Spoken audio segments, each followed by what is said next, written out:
Hello and welcome to Industry House Podcast, your to-go show right here, live at VB Hall Lounge. You know, we bring you the best in entertainment, lifestyle, sports, politics, Africans in diaspora, the culture. You get to see it and you get to hear it first.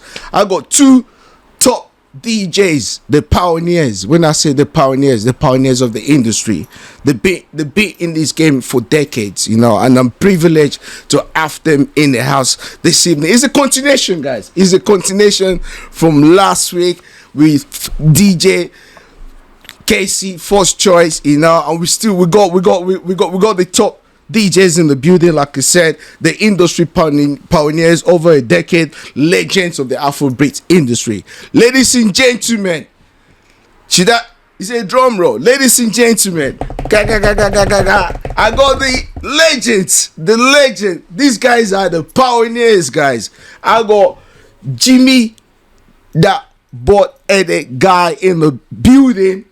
Casey, first choice, is in the building. How you doing, guys? Right, fine, bro. Wow. Fine. You know, it's an honor having two legends sitting beside me right here. No, because you guys, you've been there. You know, you've been there back to back. Me and Casey was on the show last week. You know, it was a fantastic show. We started from Jeans Carnival, from when he got into the DJ to the UK, you know, and it's nice to have you here. This is a continuation from last week, and it's good to have Jimmy the Baldhead guy in the building. Obviously, it's about culture. It's about we Africans in diaspora. We've gone so far, you know. So, I mean, Jimmy the Baldhead guy, please, I would like you to introduce yourself to our viewers. Well, I'm Jimmy. As it says, I'm Jimmy the Baldhead guy. Fundamentally, basically, I'm a journalist. I'm actually a journalist of African music and movies. That's my main focus. And even though I'm more pronounced as a DJ, you know, for quite a while, my journalistic thing has always gone, you know, on the side. Not that it's made much money as DJing, apparently, but you've been doing journalists from time. Yeah, from 1996. You worked that year now. Yeah, well, no, that was a spell. That was a 1 year spell. Yeah, I know you work with TVC though. Some time ago. That was later. That was me venturing into broadcast news. Okay. That was for about 5. That's the most recent journalistic career that I've had. Although now, currently, I'm part of a team called Screen Nolly, which is like a digital media platform promoting Nollywood to the world, really, you know, through reviews and all that. So it's always been, you know, very much on the side, but not making much money. Our glamour, as much as DJing has been doing it for me, basically. Yeah. I mean, obviously, you're a journalist, like you said. Yeah. You know, how did you go into DJing? All right. What was that interest? You know, from journalism. It's a bit of a long. From journalism a bit of a long story, but to, you know. So how did you first got interested like I said, DJing? I started out my journalistic career with Ovation magazine, and I focused straight on African music events and music and events, actually, because of 1996 Nollywood hasn't even started then. Was this back in Nigeria or in the UK? In the UK. Okay, 1996. 1996. So I now immediately, I just loved African contemporary music, or let me say, I just started falling in love with, you know, like actually Ghanaian music. You know. And I did like the Congo music as well.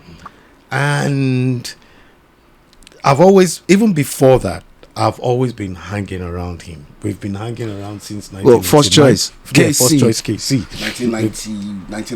1990. Yeah, we've been hanging around together. So I was going to ask, how did you meet? Like, Well, how did Let you guys? him say this. that's Yeah, we please. started If all he the doesn't way. remember, then I'll We started all the way Because you from- guys been together for Nigeria now. from Nigeria. from Nigeria. Since Wow. 80s. Wow. I was he was based there. I was in Poli, He was in Ogupoli. in Ogunpoli, which is now Mapoli.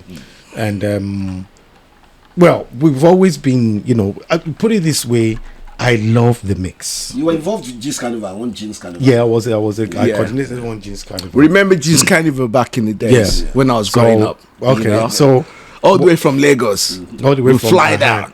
So, like I said, I've always loved the mix, and it's not just me. There are quite a number of us that do.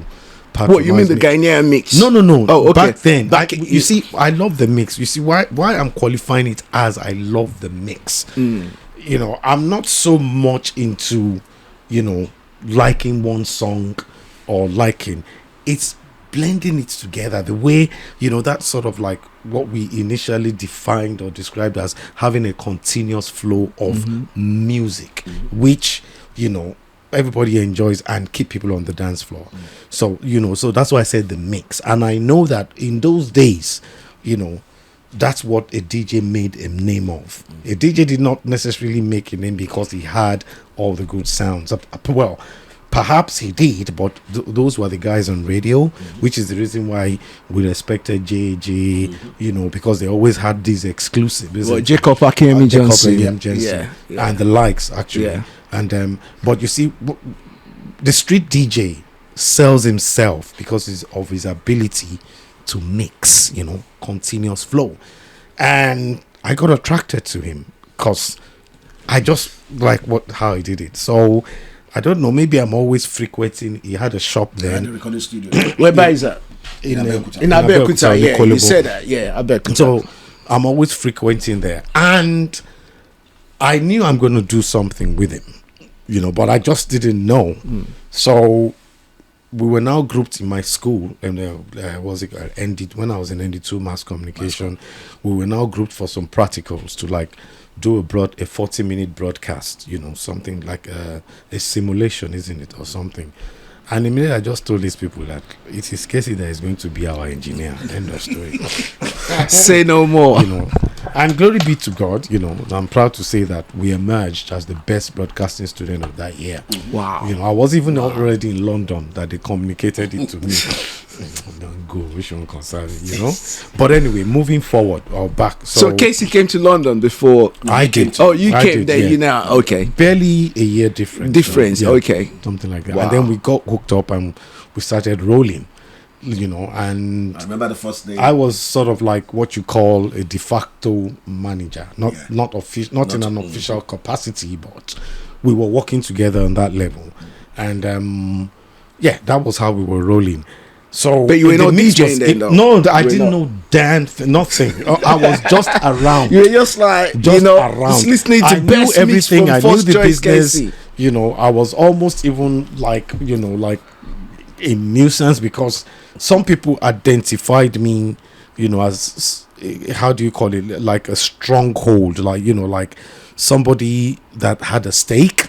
Do you get me? But shit, it's not. Excuse my language. It's not. I Playing. think it was the talent, really. Yeah. You could see the talent in him. No, I mean, what we've he been was working doing. together, So from there, he now gave me the opportunity to meet Tunde Oshinibosi, who was organizing the Jeans Carnival in the UK. Oh, okay. In the UK, then. And from nowhere. But he started first from Nigeria. Yeah, from Nigeria. Then that came over to No. UK. Was he part of Jeans Carnival? No, he wasn't. Okay, No. I mean the James Carnival itself Yeah, the started Jeans Carnival concept started in Nigeria. in Nigeria. Then by the students of Ogunpoli. the Gentlemen's Club. The Gentlemen's Club, Club, G-Men's, yeah. G-Men's. Club, Okay. Tunde was never a member. was never even a He member. was a member of the Royals. He was a member of, okay. Yeah, was he a had, member his of own, Royal. he had his own little club too called the Royals. What, in Nigeria? Yeah. In Nigeria. In Okay. Nigeria. Okay. So he now brought that concept over. Yeah, he brought to the concept to over the I had. UK. So Okay. he now brought me in contact with him.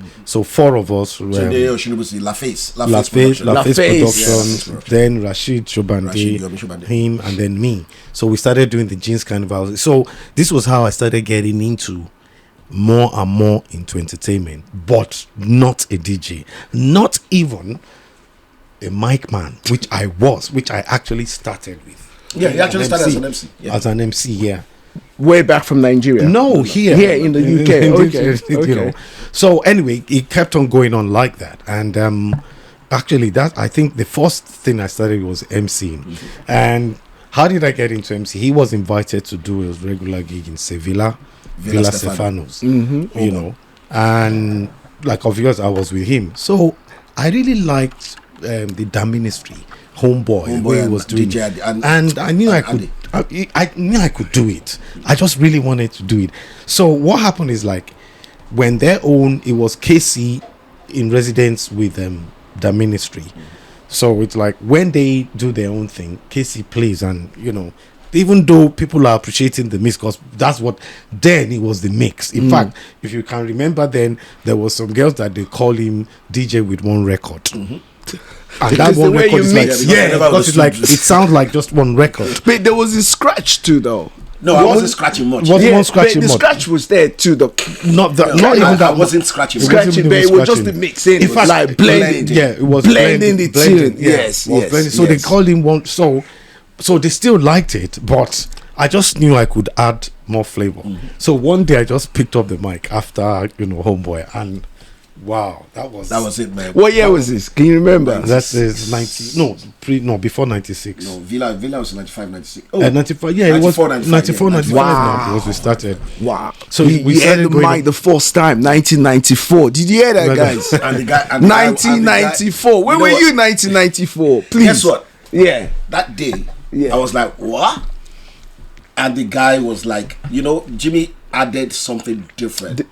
All the normal Niger sing-along songs. The Niger slangs, yeah. He was doing it. That ministry, they were more of the West End. Whoa, I wish it was like these days where you can record in it. Because there was no funny enough, even some of these guys, Wale Savage, he has a tape. Yeah, Wale Savage. Yeah.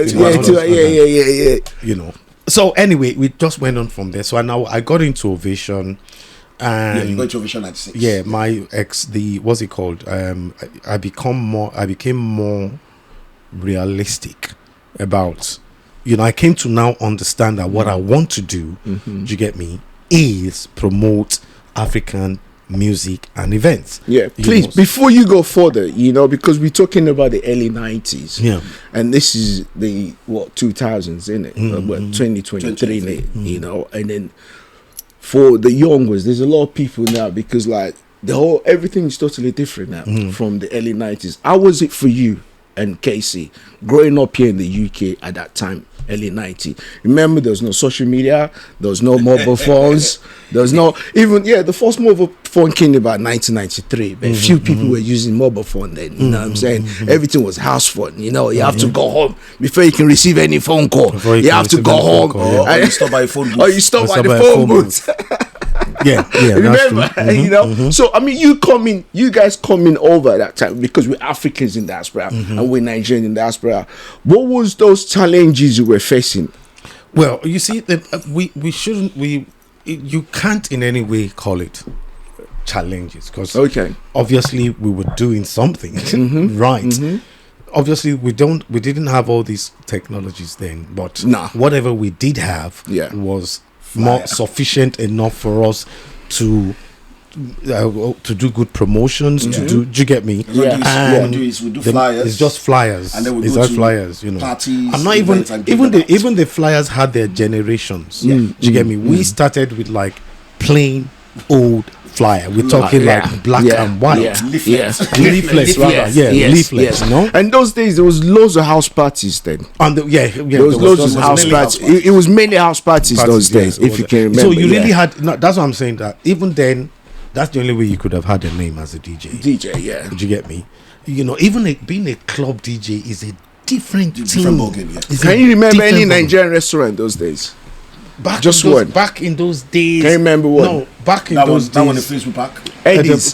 Town. No, Eddie's. Yeah, Eddie's. It wasn't a club actually. No, it was a restaurant. It was a restaurant downstairs. And they just had There's a name. No, it's Eddie. Afro-Caribbean. Afro-Caribbean. Okay, it's Afro-Caribbean. There's one in Brixton. Yes. There's one in Brixton, just at the beginning of Brixton Road, called Africana or whatever. Africana It was or something Africana, like that. yeah. Because I remember those were the two African, Something, like eatery. Eatery then. Back- Guess how then. many we got now? I know. You know, we need to tell the story. You Yeah, know, this is we African. On- A lot of people don't understand On because Oak Road alone. Yeah. We have how many? how many right now? You can't Probably uncountable. in total, I in think London we did alone, we are total looking about over 200.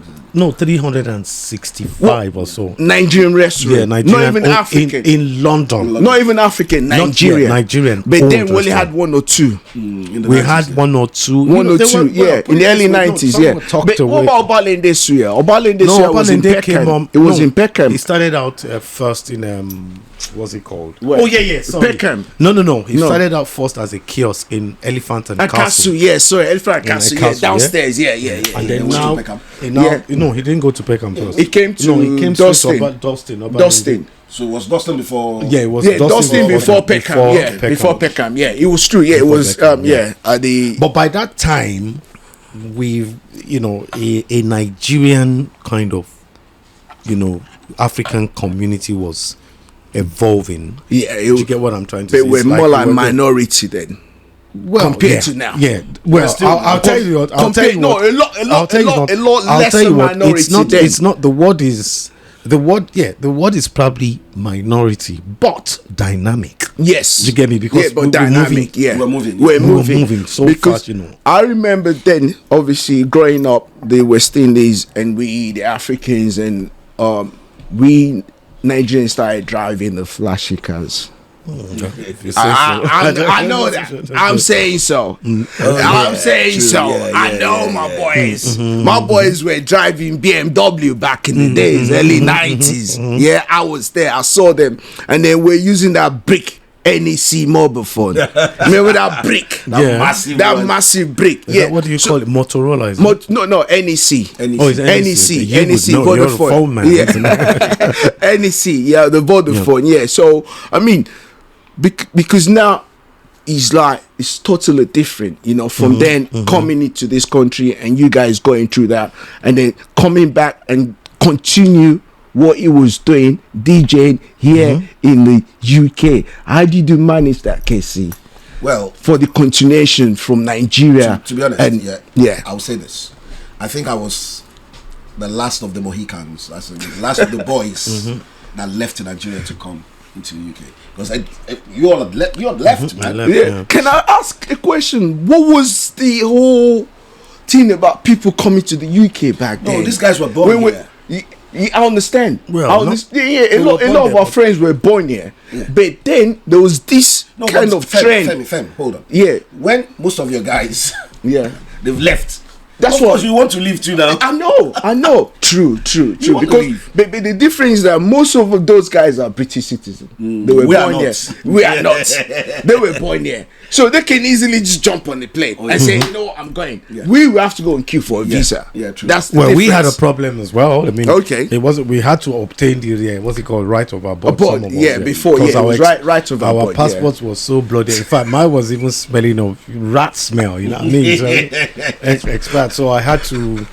But I think what your main question was, what could have been, that major motivation for some sort of mass emancipation? yeah, because the reason I said that, even now, you could tell that is probably a contributing factor to the present state of Nigeria, because really, we are pretty much, this sort of like middle class and second generation, Nigerians, Yeah. perhaps after the independence, isn't it? That's what we are. And ironically, most of us left after school, after university degrees and all. So which, that is like a brain drain, if you ask me, because you went to university in Nigeria, you served. It probably would just make sense for you to want to work, and we all wanted to, but there were indications that the country wasn't getting any better, and most of our parents, like my own father or my parent, for instance, just knew that the way things are going, let's just send him back. They've always had that at the back of their heads, because even as of that time, we had a lot of rich kids, being sponsored here for universities or from A levels, So it was like a trend. Do you get me? And we were like middle class, not It was exactly. them that they used to come back from London with all these boots, brass knuckles. well, not me. stones, Not bro. it's the rich no. one. Okay, my people, they used to come and oppress us. They just, hey, I'm from And there's some, London. and there's some, they will go to, and there's some of them they will go to Kutonu and they will lie down. And there's so it was becoming a trend, and so most of the parents Yeah. were like, look, let these people start going back, maybe for now. Do you get me? When things get better, they can And then maybe when things get better, at least they can be their own person to make their own decision. Do you get me? Because there were signs that things were like, So that was how we all started, coming back. And then if you notice too, like I said, it was a mass thing. So it wasn't even a question. It wasn't an issue that, you were British, because everybody wanted to leave. Me and him were parties. We've known each other. We shared Did you the tell same him sort when of- you were going to leave? Did he know when you were coming I to did not. London? No, No, I because didn't. I just left. He himself didn't Yeah, even I didn't know. tell anybody to. I He just didn't know that, but he didn't. I don't think. I think you it was. heard. No. I think no. What I'm trying to say was that you yourself were not seeing it, because he was already on his way to being a top-rated club DJ. Yeah, in Nigeria. Do you understand yeah, me? yeah. They just had some management issues, and that No, was they're it. not. Just So Timmy, that's Rotimi and yeah, Rotimi, yeah. So then I said, no, bro. You know what? There's a school of audio engineering. We'll register you. Just come. Even if it's for 6 months. And I ended up spending the whole year doing. And anyway, a long story. Yeah. But you see, when I came in, this story I'm going to say it. When I came in on a Monday. I started school on Tuesday. The Wednesday, Tunde Oshinubusi took me to moonlighting. I don't know. I forgot who was DJ. Dele was DJ. Dele Adelego. Yeah, Dele he was Adelego. DJ. And then that Friday was G. Moonlighting. No, Gulliver's. You mean No. Moonlighting. Moonlighting? Oh, okay. Dele Okay, started I'm sorry. Moonlighting. Okay. Yeah. He used to go on a Wednesday. On a Wednesday. Okay. They didn't give him. Then the there used to be Legends on the Thursdays. No, No, Legends Legends was a Wednesday. Legends? Yeah, it was a Wednesday. Was it Wednesdays? It was the Okay. following week, Yeah. he took me to Legends. Legend, yeah. Because Yeah, I used to go to Legend those days, yeah. Old Burlington Street. Yes. You know, so when I now that Friday, Yeah. I DJ'd. Straight away. That was the first June's Carnival I did. Wow. Before we now did the 1991. The 91. Okay. That was the first one. I And did. then there was Slap Paris, in it? Every Yeah, Slap Paris. Sunday. No, Slap Paris was. Just the Piccadilly normal Just the normal Circus. form of Piccadilly. Yeah. Sunday, It's just like chiller, people just come out on converged a there, Sunday. actually, On the Sundays. There yeah. wasn't. I remember. There wasn't even yeah. much. Even though I remembered, we went there. So that guy was playing Niger Mix. Sorry, again. That time? No. What Oh. we called Niger Mix You see then what was we just call a Afro? blend. What in those days? What they call Afrobeats now? Yeah. We used to call it Niger. Niger Mix, Niger yeah, Mix, I know. we call it. Niger But it Mix, wasn't yeah. I necessarily remember, playing yeah. Niger. As a Yeah. matter of it wasn't playing Niger. It What was year just- was this? You talking early 90s, 90s? yeah. Okay, It was Niger playing- Mix. Was it when he was playing one instrument and he put a Niger? It's just it's no Niger Mix is just the way No, I'm the talking of DJs. the guy, the DJ. Yeah. So that guy was too smooth for a Jamu DJ. Excuse my Okay. Playing like all those hip hop Afro-Caribbean, and all those you know, stuff. hip hop. Yeah. He was smooth. He was timing. Like Because when you say Niger Mix, I don't want to confuse the viewers thinking that probably Niger Mix started in the early 90s.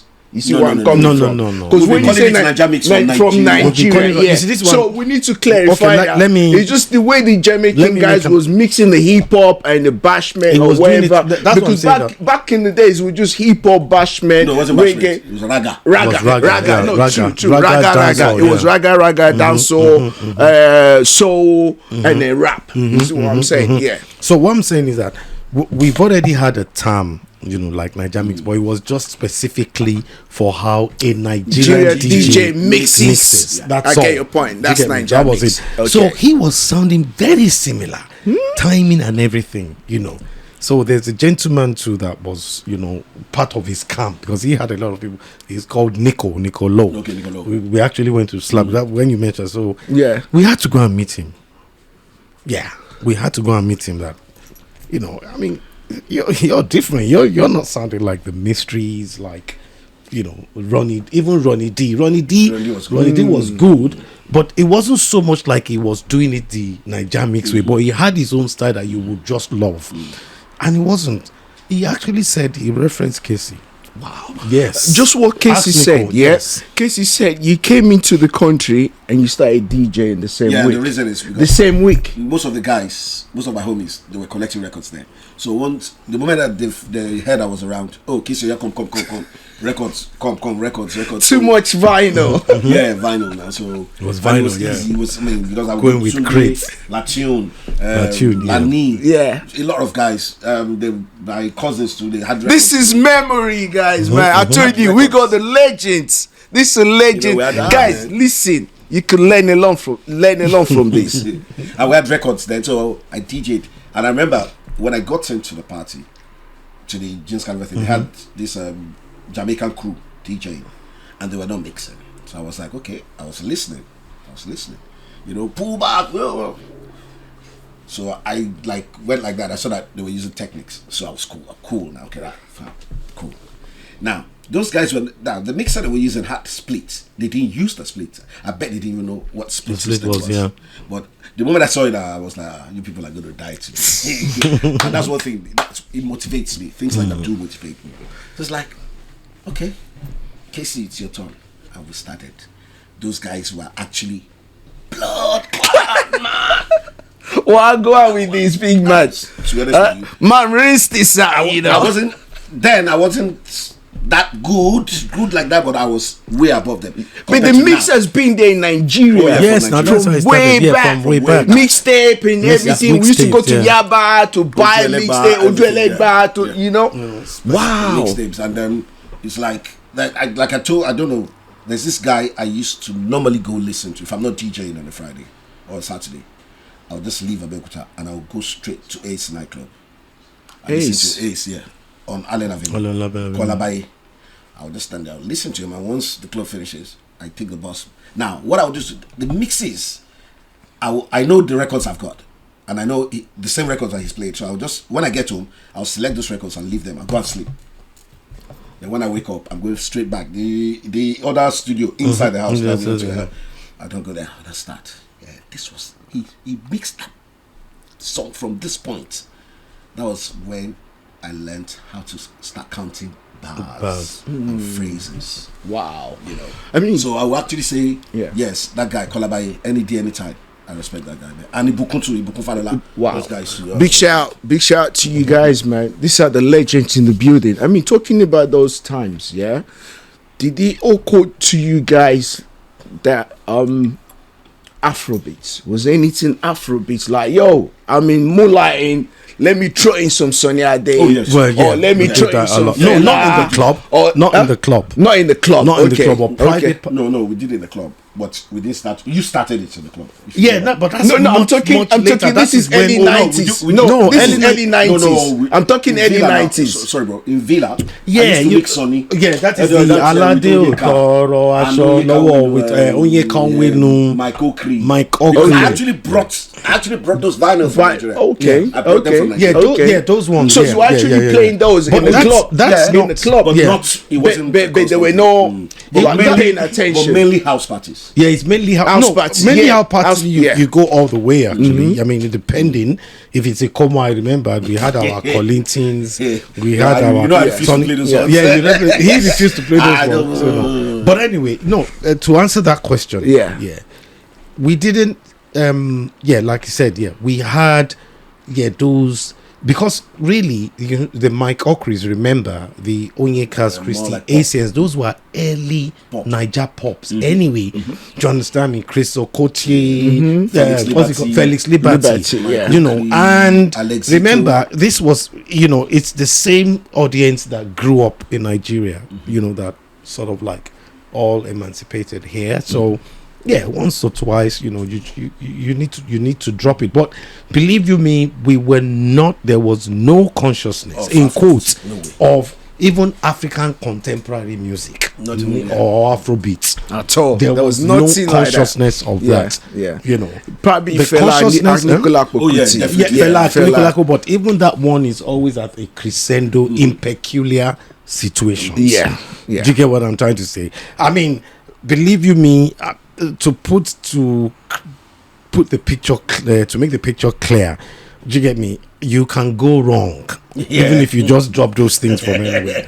Because we're listening to pure R&B, Pure R&B, reggae, reggae. You can't go wrong. So, in fact, we're doing more of 80s. Yeah, 80s music. 80s music, because we played 90s as the current tunes. Yeah, because it was early 90s, so it was about the 80s then. That's true. Yeah. So we were playing it. So just to answer you, there were nothing, not until, should I say, maybe 1999. Now, no. When was it? There used to be like a little all these Congolese Sweet Mother. No.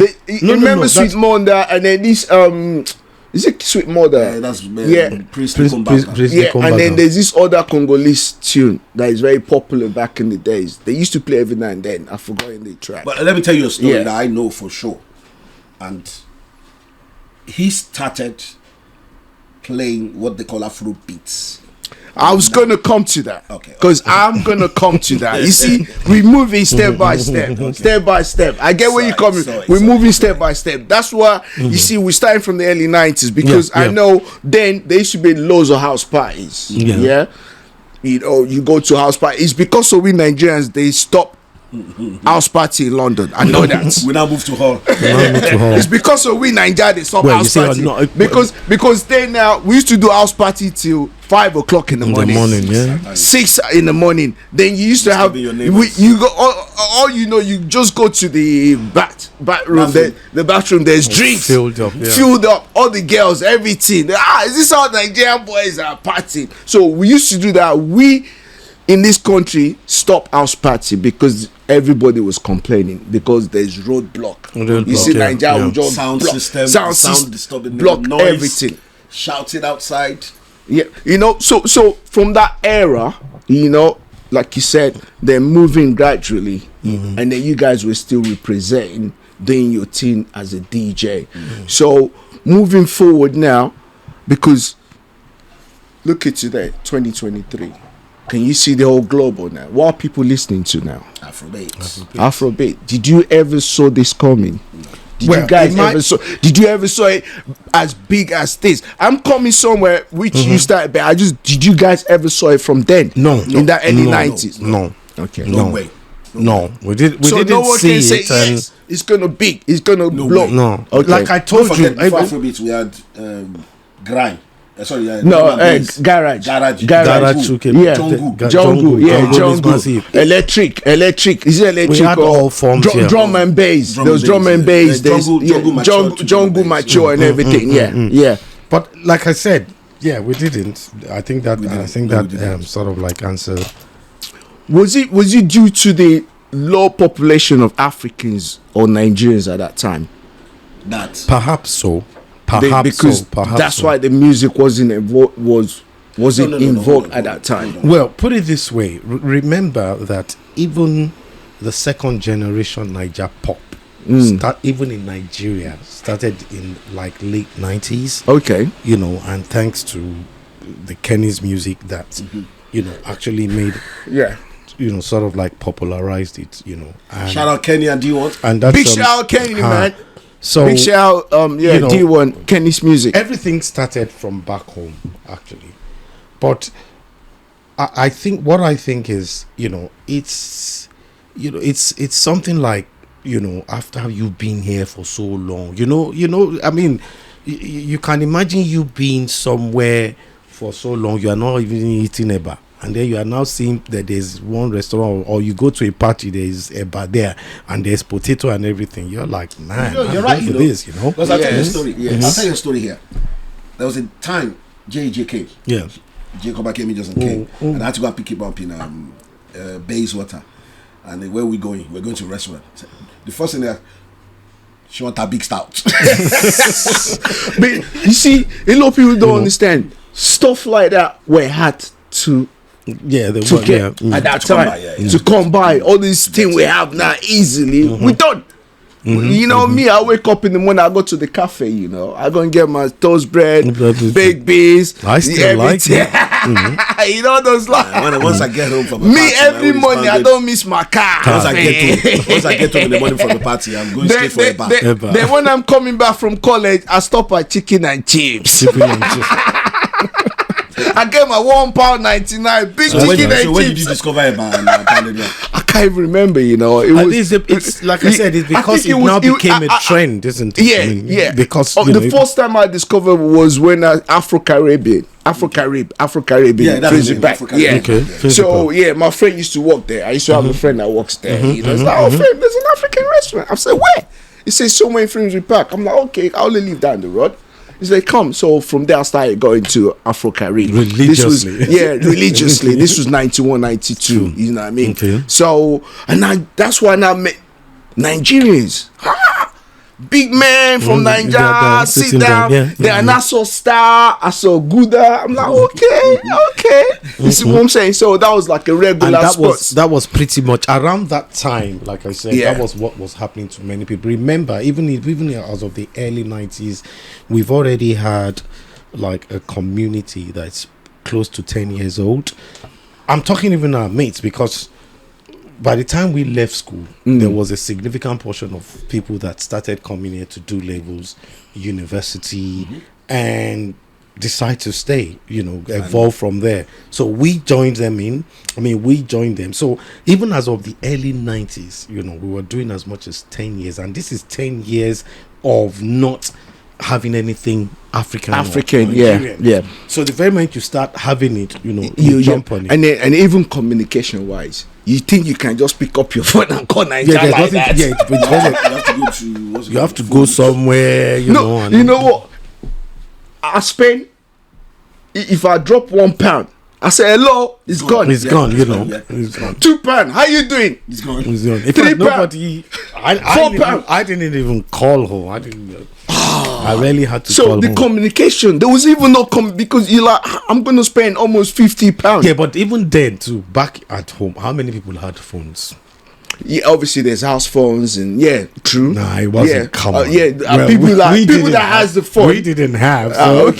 People like me. I have to get through to my dad, my family, so I have to call back home. And then there was like, because I met people, my friends, they were British citizens, they've been here. And when I was growing up in Nigeria, every of my seniors, because I have seniors, immediately they finished their school set. They're gone. Okay. No, from Fimbas, Akoka, you come straight to UK. Yeah. Okay. Everyone that I know, after school set, this is like 80s, middle 85, 86, 87. These are my seniors. So we saw what they were doing after school set. No, they didn't go to uni. School set. I'm not. And it came to my turn. So what happened? You flew straight. I'm coming to join you guys. Go me. And when I came, and I saw all of them in Wells Street in Hackney Road. Because everybody was like, remember? They'll say, Fem, come, let's go to All Nations, man. Oh, yeah. It's all about All Nations. that All was the Nations, instant. Visions. What was our where Mystery used to play? On Damn good. Where's that? Dustin. You see, there's Vision. There should be Vision back in the days, and there should be clubs on the ground everywhere in Dustin. Yeah. What's that place I called? forgot now. And I remember last week. I think I mentioned. Fantastic. You mentioned. That's where we had. That's where we had that thing that beggar dance with me, sister. And the guy said, "Nah." I said, "What's up? Little black for you."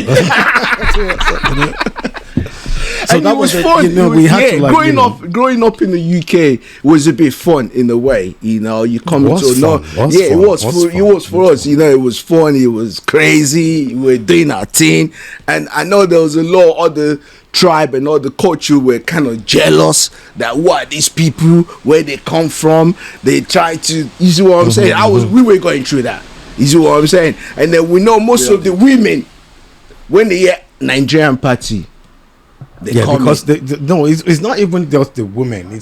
It's the women because we were bringing them in actually, but because they don't need to come with their bottles. Exactly, that's what I wanted to say. The drinks were free. Because they used to bring a bottle. Bring a bottle. If you go to other cultures event, they say, come with your bottle, come, and we go with our bottle. But when we invite them, Don't worry. Oh, just come. Because I remember my They've landlord. never seen that before. I've never seen it. It was strange, you They've know. never seen that My before. landlord was like, Yeah. Then I was in somewhere Beachwood, and my landlord was when me and Zamiko, we had a party, and we invited him. He actually came with his bottle, you know, because that was the Yeah. and we took it from some him. will now. still come. Yeah. But he yeah. now looked at the bathroom and saw drinks. Food. Said, what? Fool. You understand me? You can't Can you call me remember house those rent drinks anymore, back in you the know. day? You understand? Can we remember those drinks? Austin Pills, Austin Pills, Special Tenants, Brew, Tenants, Kestrel. Kestrel. The first time I tried Tenants, those were the first time I tried, I remembered very well. oh Tenants. Yeah, I started at 10 o'clock. You know, I finished it after waking up the next day. I was too scared. Then you had Special Brew. Special Brew. Special Brew and Tenants Tenants, are Special competing. Cider. You know. Special Brew, Tenant, they're competing in it. Yeah, Those they're two, competing, they're yeah. competing. No, there, I couldn't drink it. I know. Wow, it's I too couldn't strong. drink It's too much. strong. Too strong. It was I too mean, strong. so like you said, you guys were still following that DJ thing you were doing from Nigeria. You were following. Not you weren't even put off. Like, you know what? No. I'm in a no man's land. You know, what did they? You know, you just blend in and you just like, you know, up to today. What you look, what I looked at then was Yeah. my passion. Yeah. Serious passion for that. Keeping it alive. Yeah. And there's one thing I have that I've had that from like confidence. I don't care if you have a million DJs around me, I'm still gonna do it. In fact, when I have DJs around me, that's when I Get stimulated, isn't it? yeah, that's when I want to perform. So, and to be fair, he was my right hand man, no doubt about it. To the point that we did Moonlighting, we did Villa Stefano, we did so many clubs. We did Gulliver's, yeah. we did With a story. Central Park, Central Park. the park, not the park, Central Park. Central Park, yeah. Then there's this other club, Nico too, was running then in the West End. In fact, No, then it was West End. no, it was Central Park. It started Central No. Park. There was one he did, one somewhere around Nico. yeah, Nico. Yeah, he did one gig. Who's Central Nico? Who's Park. Nico? No, I'm not saying he did. Who's it. Nico? Who's Nico? He did another club, Maybe double Who's Nico, bass. guys? Double Bass. That's it. Did you yeah. Nico? So who's Nico, guys? No, he's one of our friends. Oh, He's okay, an cool, American cool, guy. cool. was part of our team. Part you of know. our team. Yeah. You know, the first I've known you guys. You know, we come way back. We meet events, this, that. But there was a night I was driving that night, obviously, and I packed my car. As I was parking my car, I saw the CD, and the person was.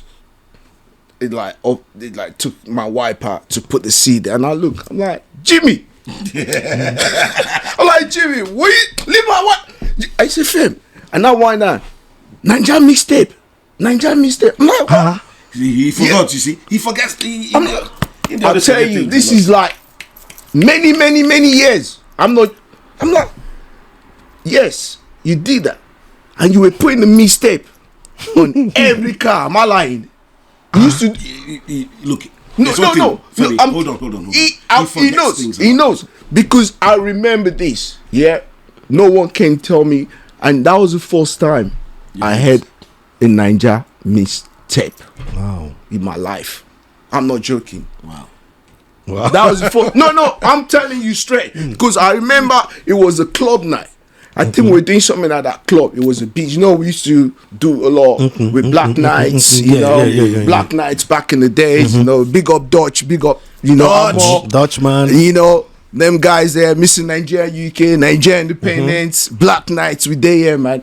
So, and I was parking, and I didn't even see him there. I'm like, what? He just took my wiper, and I wind. I'm like, Jimmy, and he looked, Fem, mixtape. Nigeria, I'm like, Nigeria mixtape. I took it, put it in there. I'm like, okay. So on my way back home, I slopped that in. I'm like, okay. Because I've never heard a Nigeria mixtape before. I don't lie. Look, Because I'm not, if I'm lying, yeah, please. If you know whoever's done a Nigeria mixtape, this was the early 2000. Yeah. So it's you then. This was early 2000. Yeah, sure. This was early 2000. Sure. This was early 2000. It's there. that was the first time I heard a Nigerian mixtape. And you said, Fem, it's Nigerian mixtape. Tiwa or something you said. Something you're like, yeah, Lord. I'm like, yeah, no problem. And I loved it. First time. I think it was these guys then that was raining them then, Tony Tetula. Tony Tetula, all those mix. Paul It was Play, bad. Remedies. You know. That mix was, hey, my mama no let me rest though. No, I said my babe didn't let me. You know what I'm saying? It's like, what kind of mix is this? Because they've never had something like that. Yeah. I think from there, you know. So how did you come about? Okay, fine. Like, putting that kind of mixtape, like I said, you know. But for me, I don't know for you guys. You might say, "Oh, you know someone," but I will tell you, the first ever mixtape in the UK it's not even the first UK. The first person to play what we call Afrobeats now in nightclubs in London is this man. Is this man? Nightclub. Then mixtape. In fact, I will remind you the first place. Yes. Buka. No, it wasn't Buka. Stage 3. Stage 3 was yeah, was stage 3. But even that stage 3, then I was begging. Yes, he was begging. I know, but he was You know what? Then, sorry, Jimmy. You know what? Even then, Jimmy will come. He will start with Ghana music, Ghanaian music. Yeah. That was very upsetting to people. Yeah. I mean, Hip life. Yeah. No, not even hip life. No, it's hip life. Okay, it's hip life. Yeah. Then you go into the first time I heard, me pray me gawule paga. I'm like, what's this? The next time I saw people rocking to it. He played it again. Okay now. Then I was doing like I was collecting all because I just like I said I became very confident through my exposure as a journalist. And like I said, I liked it, and I just believed that, I could showcase it and I was very stubborn then. Stubborn. Because then, it was my passion, it's what I liked, and that's why I became a DJ. Actually, I was because of that Nigerian mix. Yeah, no, because of African music. Yeah, that's what I'm saying. African music in Nigerian UK mix. Then no. Just African music in general. Okay. In general, because then I would play more Ghana, more Congo than there's a lot of Congo music. In fact, there wasn't even. In fact, we didn't even have enough then. Yeah. Because even after that time, we were still. I would just be playing all the duro, and all those things until I now went to Nigeria and I now met Paul Play through. Later, what's his name? Who was their manager? I know this guy you're talking about. Your friend Buffy. Soji Dende. Rest in peace, bro. So he now introduced me to Paul Play. Actually, Paul Play. I actually met Paul Play, but I think I now gathered all the CDs, like Remedies and all that. Yeah. And I just liked it, and because then you see what happened was this. I knew that this is going to be very strategic in me promoting African music. Reason being, them guys then were laying lyrics on existing R&B tunes. Remember exactly? Yeah. Do you get what I'm trying to say? Yeah. So I knew that that could work. Hip hop was coming. Hip hop was still very heavy. Hip hop was heavier at that time. Was very heavy. Heavy. I knew that for me, that way I would go. Remember, you see, then I was aggressive, passionate, stubborn, everything. In fact, let me even tell you. You don't need to be saying how much, Jimmy, would you collect to play at your party. I would ask you that. How much do you want me? You know what, guys? Yeah, we're gonna go for a short break. We're gonna go for a short break, guys. Yeah, yo, guys, I told you, Induztry House, right here, live at VBO Lounge. You get to sit, you get to eat first. We Africans in diaspora. I've got the legends in the building. You never hear story. There's still more. You never hear story, guys. There's still more stories, plenty story, exclusive, man, for you guys out there. Not be today, man. We see you straight after this break.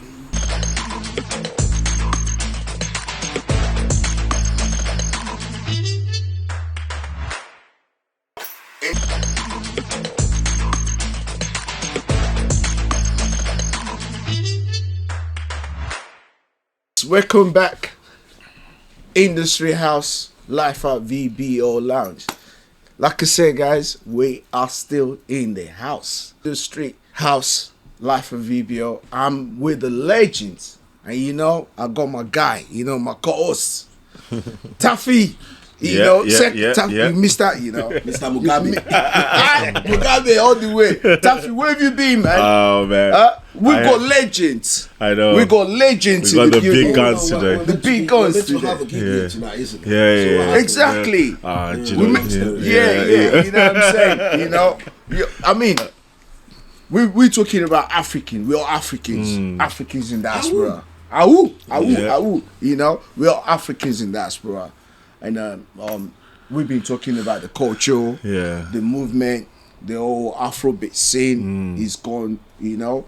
And but before, because there's something that kind of touched me just now. I'm gonna play that. I want you guys to watch this. Yeah, I just got this, you know, from my producer.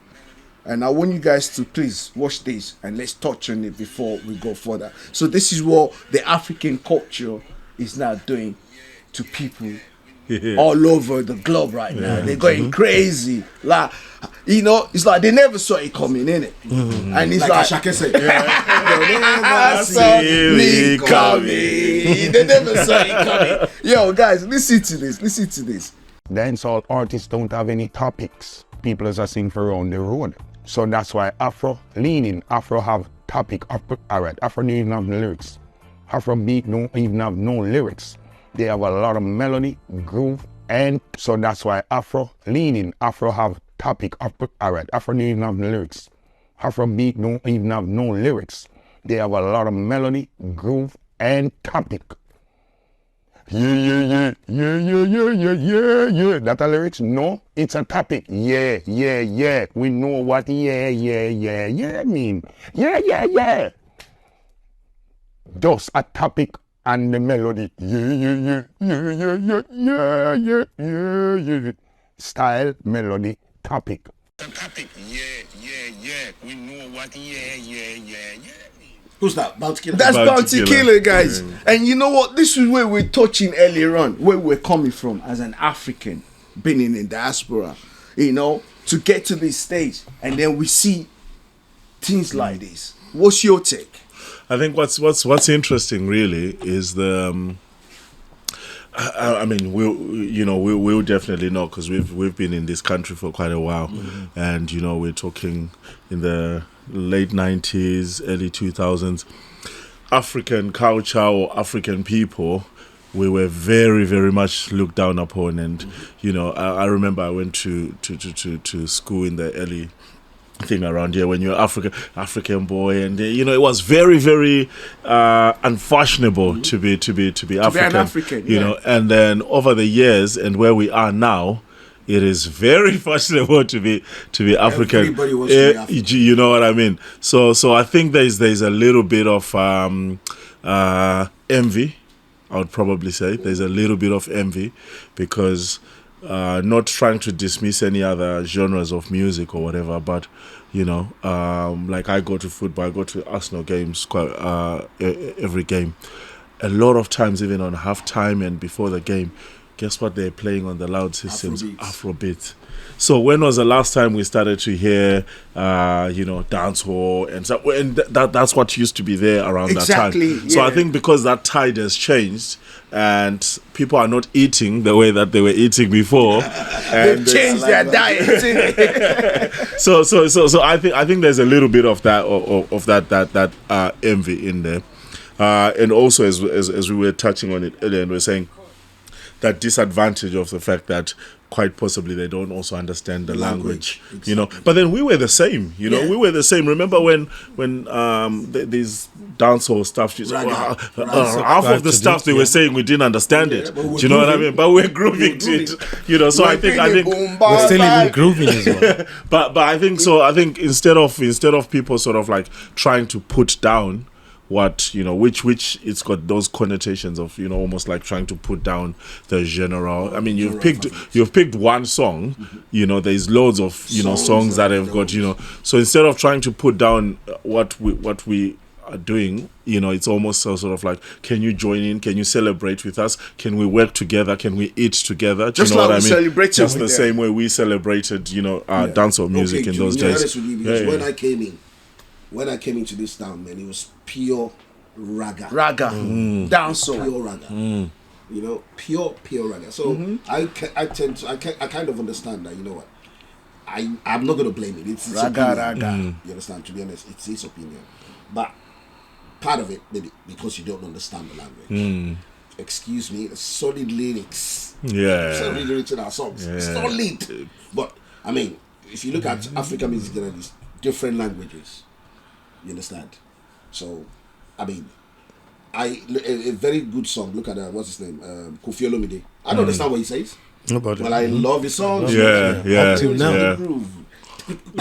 Oh, Come on. proper. Ashake was live at the Saturday Night Live in America, singing in Yoruba. They didn't understand the language, but they were enjoying the They music. embraced it. They Yeah. were embracing We it, will understand. Yeah, Yeah, we will yeah. understand. Because But- we know what he's saying. Even, Lyrically correct. well, I'll tell you what. I believe that fundamentally, it's not really usually about you. You do have a lot of rare situations where lyrics do sell. I suppose if it's like a romantic song, we always remember Like- because we reference romantic songs. But when it comes to dancehall commercial music, do you get? There's a song I had today. I like this song. It's an old dance song. Ba-da-dee, da-da-da, da-da-dee, da-da-da.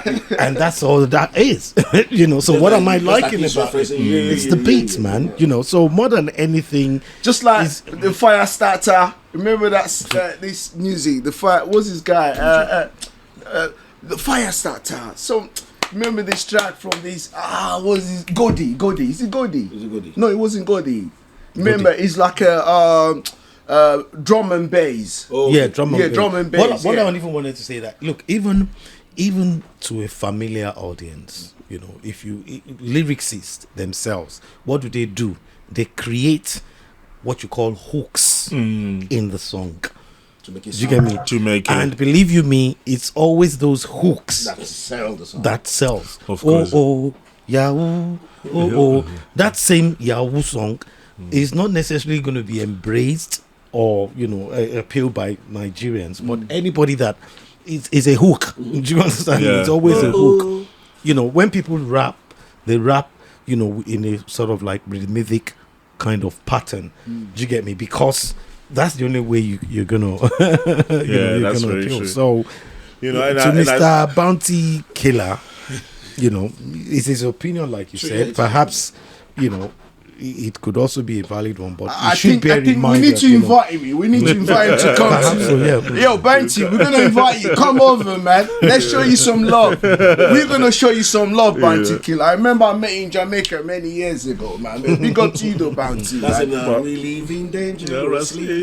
Yes, yo, That's Bounty, a good song man. now. That's Yes. a good song. Yeah, But I think what's also I'm intrigued about, especially with you guys. You guys are legends. You've really done quite a lot, and I feel like sometimes, obviously, I was speaking with Victor the other day, and we were just talking about how important you guys are to the industry, to the movement, because a lot of songs, if you especially living in this country, yes, Afrobeats has come to the fore, but if you listen to mainstream radio, it's not a lot of Afrobeat. I mean, there are big songs that will still come on, but in terms of up and coming songs and stuff like that, so it's almost you guys who are responsible for pushing that, because we're in the clubs, you guys will play. I know sometimes we're working and it's during the night and you hear a song and you haven't heard it and you're like, wow, that song is a banger, and then maybe you Shazam to see it, and then now you can now go on YouTube and look for it and stuff like that. So I also feel like that there's that element where what you guys do is so important, because you're actually pushing the music, and and I feel like there has to be an appreciation for your art and your 100%. because a lot of people find that's out where we're through, coming from, because before we went on break, like I said, obviously there was a journey and it was a movement. It just everything just didn't happen all of a sudden. No, because it evolved, remember exactly. Remember back then, even Choice FM wouldn't even play no Afrobeats on that station. Well, when they eventually did, they wouldn't. They gave it a graveyard shift. Exactly. Yeah, it was like really late. Yeah. Was it you? Even Sony, no, it wasn't. Sony, There's a story. Sony record couldn't even. Sony record kicked like what me. What's his name? Ahmed Abdul or whatever. Sony. When we went to Sony, when African Queen first came out, Okay. with Two-Face, with Black Knights, we used to go around promoting. We did all their shows, Two-Face, every one of them, and then went to Choice FM. This is the music they listen. They took it when we turned it back. They threw it in the bin. They threw the CD in the bin. Sony went to Sony. They shut the door on us. Bam! What music is this? Get out! We don't want to listen to it. You see what I'm saying? A lot of people don't understand. Yeah, but there's so much to come. Yo, watch out! Dusty Dawn, Black Knights. It's gonna come and tell the story right here. So Jimmy, Casey, like I was saying, yeah. But now look at, they are now fighting. Yeah, to get. Yeah, they are now getting rid of everybody. They don't even care. Like. Wait, they don't care. They're like, no, it's we now. Sony's taking over.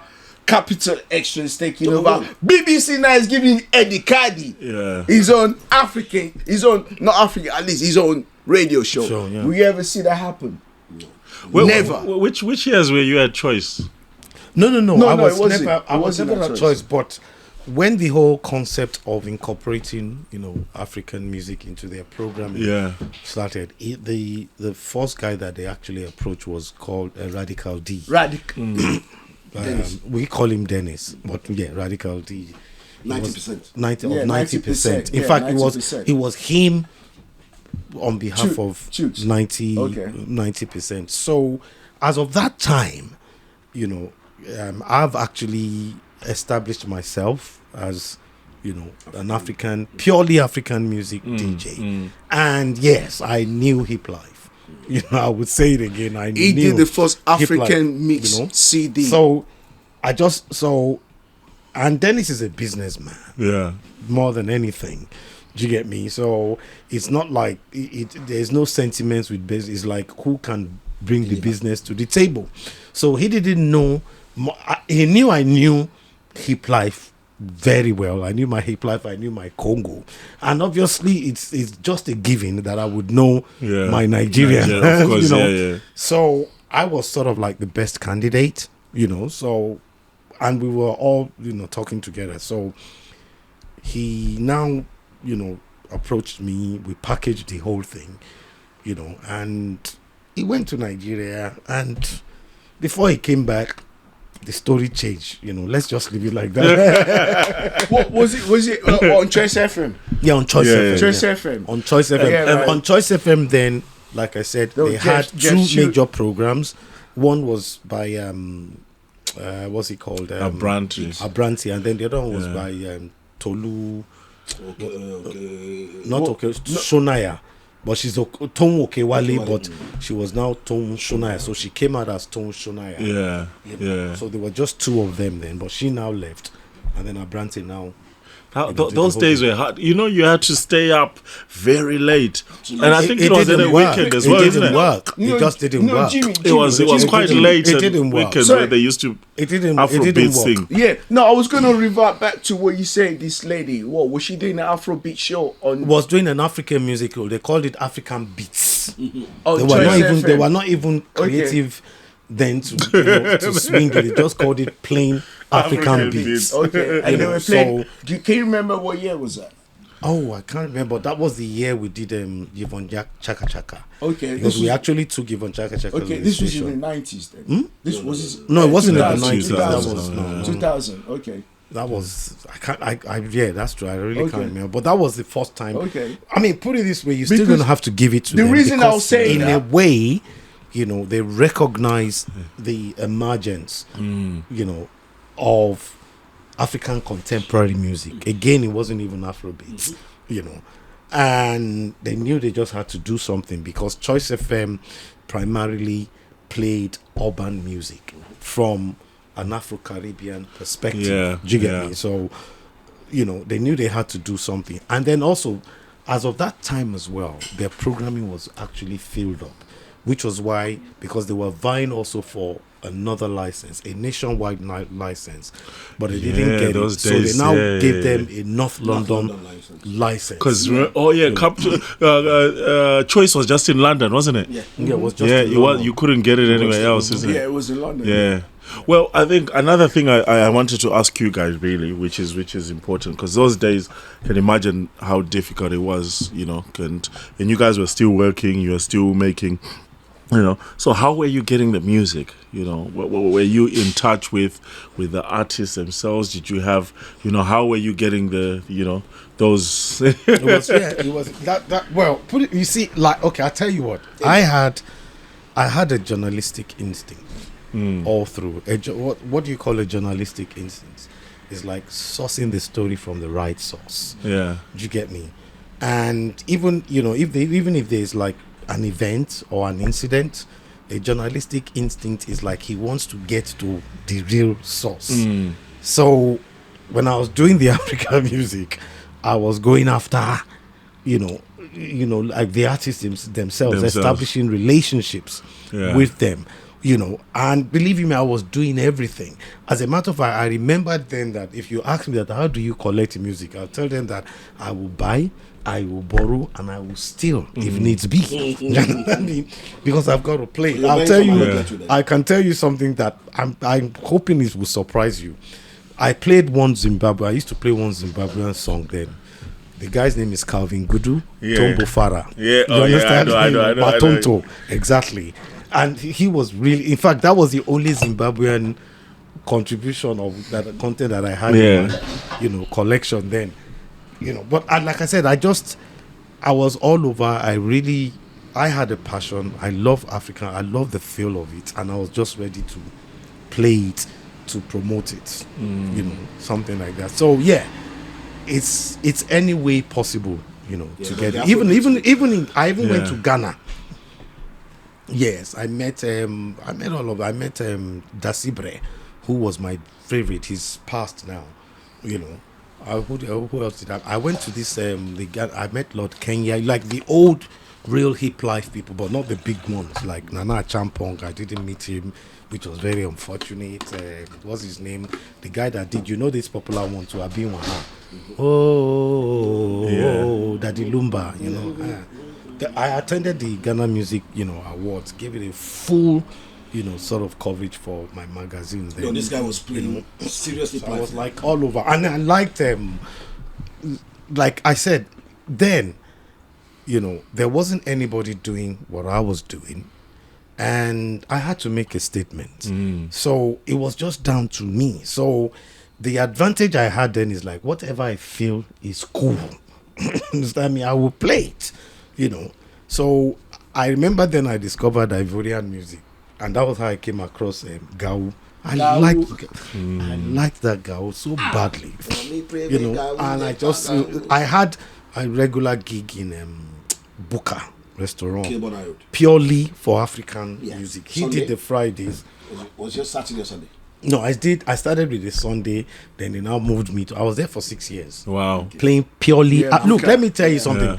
I was playing African music. I didn't know any hip hop.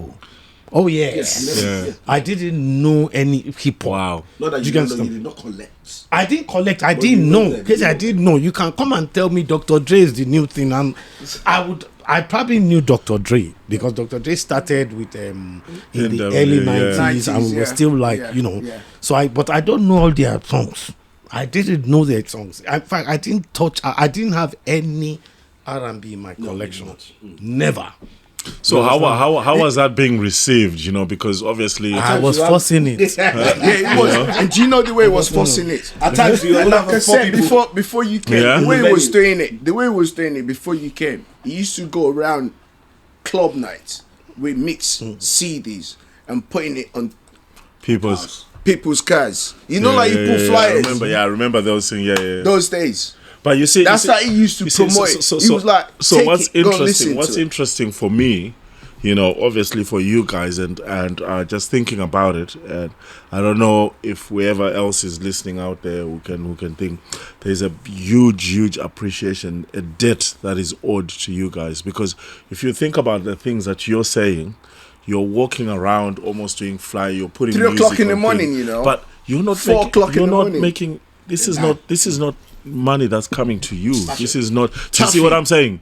You know. So like, what was driving you? What was? It was passion. You know. It was passion. It was interest. It was passion. It was interest. Then you see, like I said, in my case, it was part of my whole sphere. Just as a journalist, the only thing, because you said something money, and I think, you know, I have to be.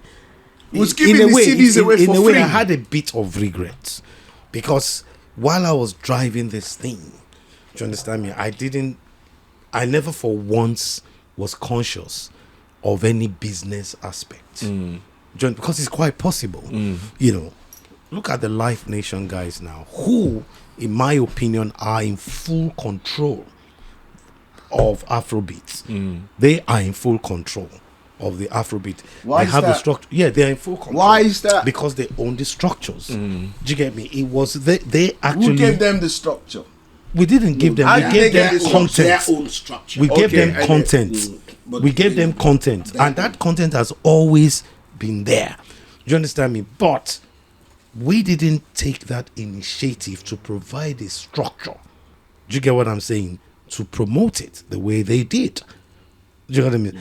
I mean, I still give it to Smade. I give it to Coco Bar. Do you get me? Because Black Knights, man. I give it to Black Knights. Talking about now. I'm talking about I'm talking about having a control. Yeah. You understand? When you say control, control, you know, it's sort of like we had the content. Even up to now, even in Nigeria, where we would say is a source market, right? We don't have Structure. Yeah, we don't have one venue of a dedicated venue or even a 5,000 capacity. Sorry, Jimmy, can I come in there? Because at that time, the market wasn't huge.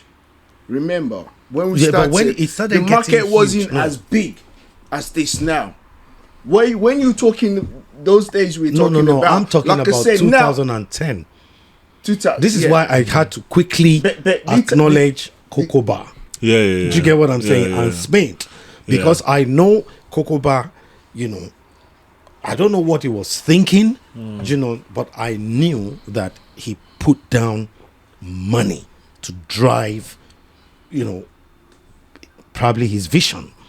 Do you get what I'm trying to say? Yeah. Right? He put down that money, you know, and you need money to translate to structure. Of course. Because it gives you the 100%, control. It gives you it gives you control, isn't it? Yeah. So that's why I said that back then, what I should have done, to understand me, was the way I was putting my passion into it. Do you understand? I should also have been conscious of having a sort of business size structure. to it, yeah. Look, I tell you what, even then, right, I had opportunities. What was it? I was a contract promoter for Lagbaja. I don't know if you remember, right? Ironically, you remember Fela's supposed last show. Who was promoting was me. Yeah. He was supposed to be the DJ. Brixton Academy. Brixton Academy, 1996. yes. I was the 96. contract And it was meant to promoter. do something at All Nations too. The Sunday. This- All Nations. Said I remember, well, you know. So what I'm saying is that, you see, all these things, you know, I was opportune to see it and put a business structure behind it, because I was there, you know, but I just went with my. You said Life Nation is now taking over. I'm not saying they're So, taking over. you said they've Nobody's got the taking structure. over. They've got the I'm not. structure. You It's said they've taking got over. the structure They have now. a structure. Full structure. They have a full structure. Okay. Do you understand me? They are controlling. Look, I mean, come on. You have a venue now. You know the kind of control you can have Of course. when a promoter comes. Yeah. Because you have the if a promoter comes here and he wants to do what whatever he wants to do, you are going to negotiate from a point of strength because you have the strength. Because the only thing is that he can go elsewhere. Yeah. So really, you know, for you to have built this club, you are conscious of a business angle because the content within is 100%. entertainment. Yeah. You know, that kind of thing. True. So, you know, but like I said, that's, you know, but I just remember that I would want to, you know, register that. That most unfortunate, you know, I wasn't conscious about the business. The But I business think side of it, sometimes that's where that's like what Casey was saying is in passion. When you're just driven, you believe in something so much, which again, like, you know, going through all of this, and I always feel like, you know, there's something that must be done by, you know, I know obviously there are a lot of people now who are reaping the benefits of that passion that you showed, do you understand? And then yet the acknowledgement, because again, That is why we need to. You see, acknowledging. That is why we need to say our story. We need to say our story, but let me correct you there. You see, right now, I'm not interested in acknowledgement. I'm not interested in award. I'm interested in rewards. You know? No, trust reward. me. No, Do you know? Well, No, it's true. Yeah, that's Do you really know anybody in Life Nation? The people that are making millions are always on the But back. right now, You know, look, in America, I was discussing this thing with a colleague of mine, right?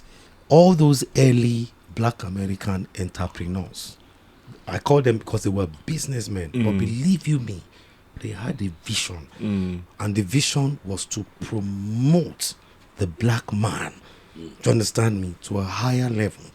So Johnson and Johnson of Ebony, do you understand me, that started a publishing business called, well, Ebony, which I think he started with Jet. Do you understand me? And He Wrighton, had a Wrighton. business structure. He was making money because it was more when he was now deploying that revenue back, it was helping him to expand his platform or build a bigger structure to do what? To promote the black man. Do you understand me? And also inherently to do what? To fight racism. Because that's the only way they could have done it. Yeah. Do you understand? There's a story of I've forgotten his name too. This was actually a black man, was a billionaire in commercial, in properties. But he didn't know. He did everything possible. He believed in property but because he was a black man, they didn't know that he was the owner of all the all the blocks. And believe you me, that was one thing he said. There's no way you are going to fight issues. There's no way you are going to, you know, attack ideologies, you know, or you know things like that, opinions against you, like racism, if you don't have the money, because you see they have the money, they have the structure, so they have the right to tell you that you are not allowed to come in here. I'm very sure at some point one day you or Victor, you must have gone to a club and you are queuing, you know, that alone would probably have informed you and say, you know what, let's have our own. Because how can they be kicking us? Or you go there and you don't like what they are playing. You're right. Life is not always like it that. happened all to the us time. other Anyway, time. I Believe understand me, what you're saying. fundamentally, Yeah, Femi, I get what you're saying. that man. is Life what is life not always is. like that. All That the is time. what life is all about. Yeah, I know. Everyone is going their own ways. You see what I'm saying? Life is not always like that. You see what I'm saying? For me, give kudos to who kudos. Ben is due. TV was established to bridge gap. That's the philosophy. Do you understand me? From day one, to bridge the gap between the was it the Caribbeans or whatever. But the only way he survived that philosophy, do you understand me, was concentrating on having a good business structure. And you could see that when he started in Warren Street, he was renting a place, it was not enough because he was even wasting money. And he could not express. He couldn't get more content. So what did he do? He moved to a bigger place in the warehouse. So do you get what I'm trying to say? Yeah. It's always necessary to have that business structure. Even him, he was an ordinary DJ at some point, and then he now worked at book. And then one day he just said he's going to start his own promotion, which was very strange because no DJs then had even no promotions. The promoter No. was different. He The DJ did was have Black Knight, but you see, Black Knight, like Mighty Roots, they were like a sound system. Do you understand me? And they have adapted into the existing, you know, culture. But he came out like as, you know, it was like he was a DJ and now he wanted to be. He saw that thing. Nobody believed that it could be done. Do you understand me? And what did he do? He went into Fantasia first. You know, it was not enough. You understand me?